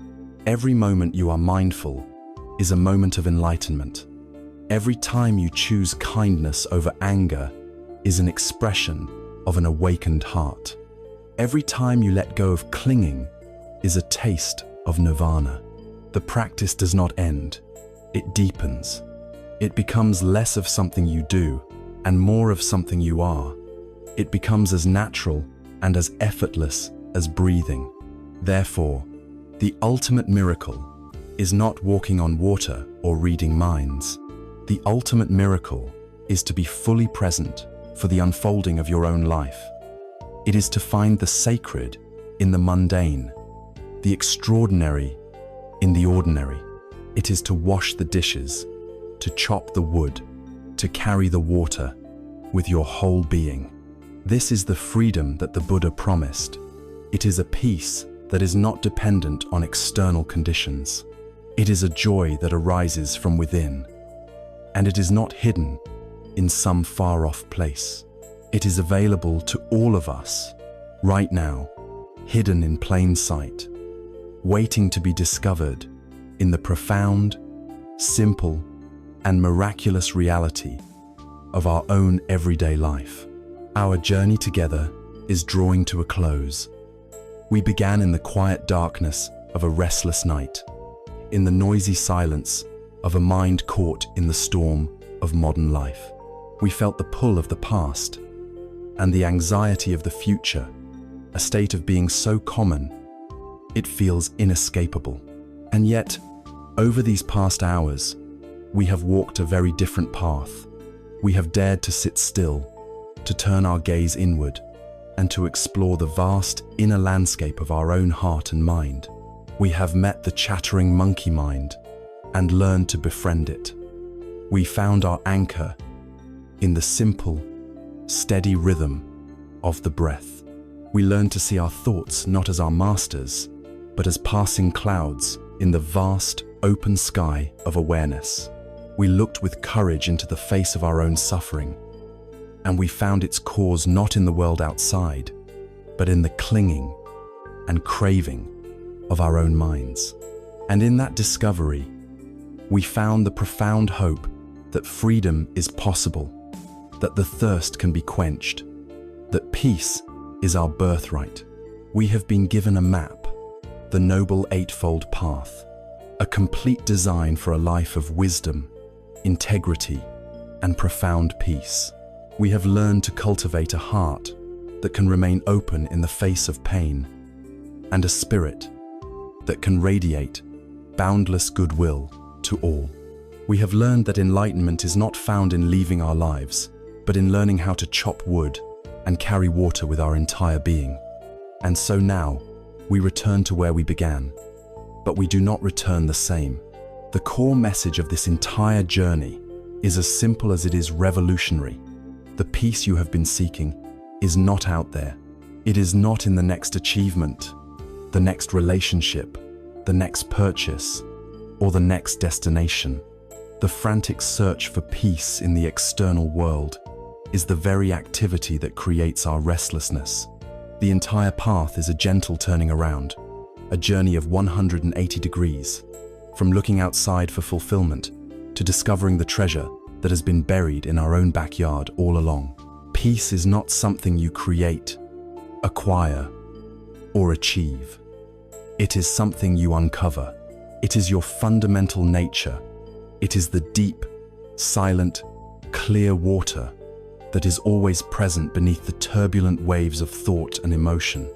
The work is not one of building, but of allowing. It is the work of letting the mud settle, so the inherent clarity of the water can be revealed. This journey is not over. It is an invitation to begin. The tools have been offered. The path has been illuminated. The capacity to walk it lies within you, right now. It does not require you to become someone different. It only asks you to become more fully who you already are. The path is walked, not in grand gestures, but in the small, courageous choices of each moment. It is in the choice to take one conscious breath when you feel stressed. It is in the choice to offer a kind word when the habit is to criticize. It is in the choice to let go of a small resentment, to feel the warmth of the sun on your skin, to truly listen to another human being. In these simple, ordinary moments, the entirety of the path is found. The peace you seek is already within you, waiting with infinite patience for you to come home.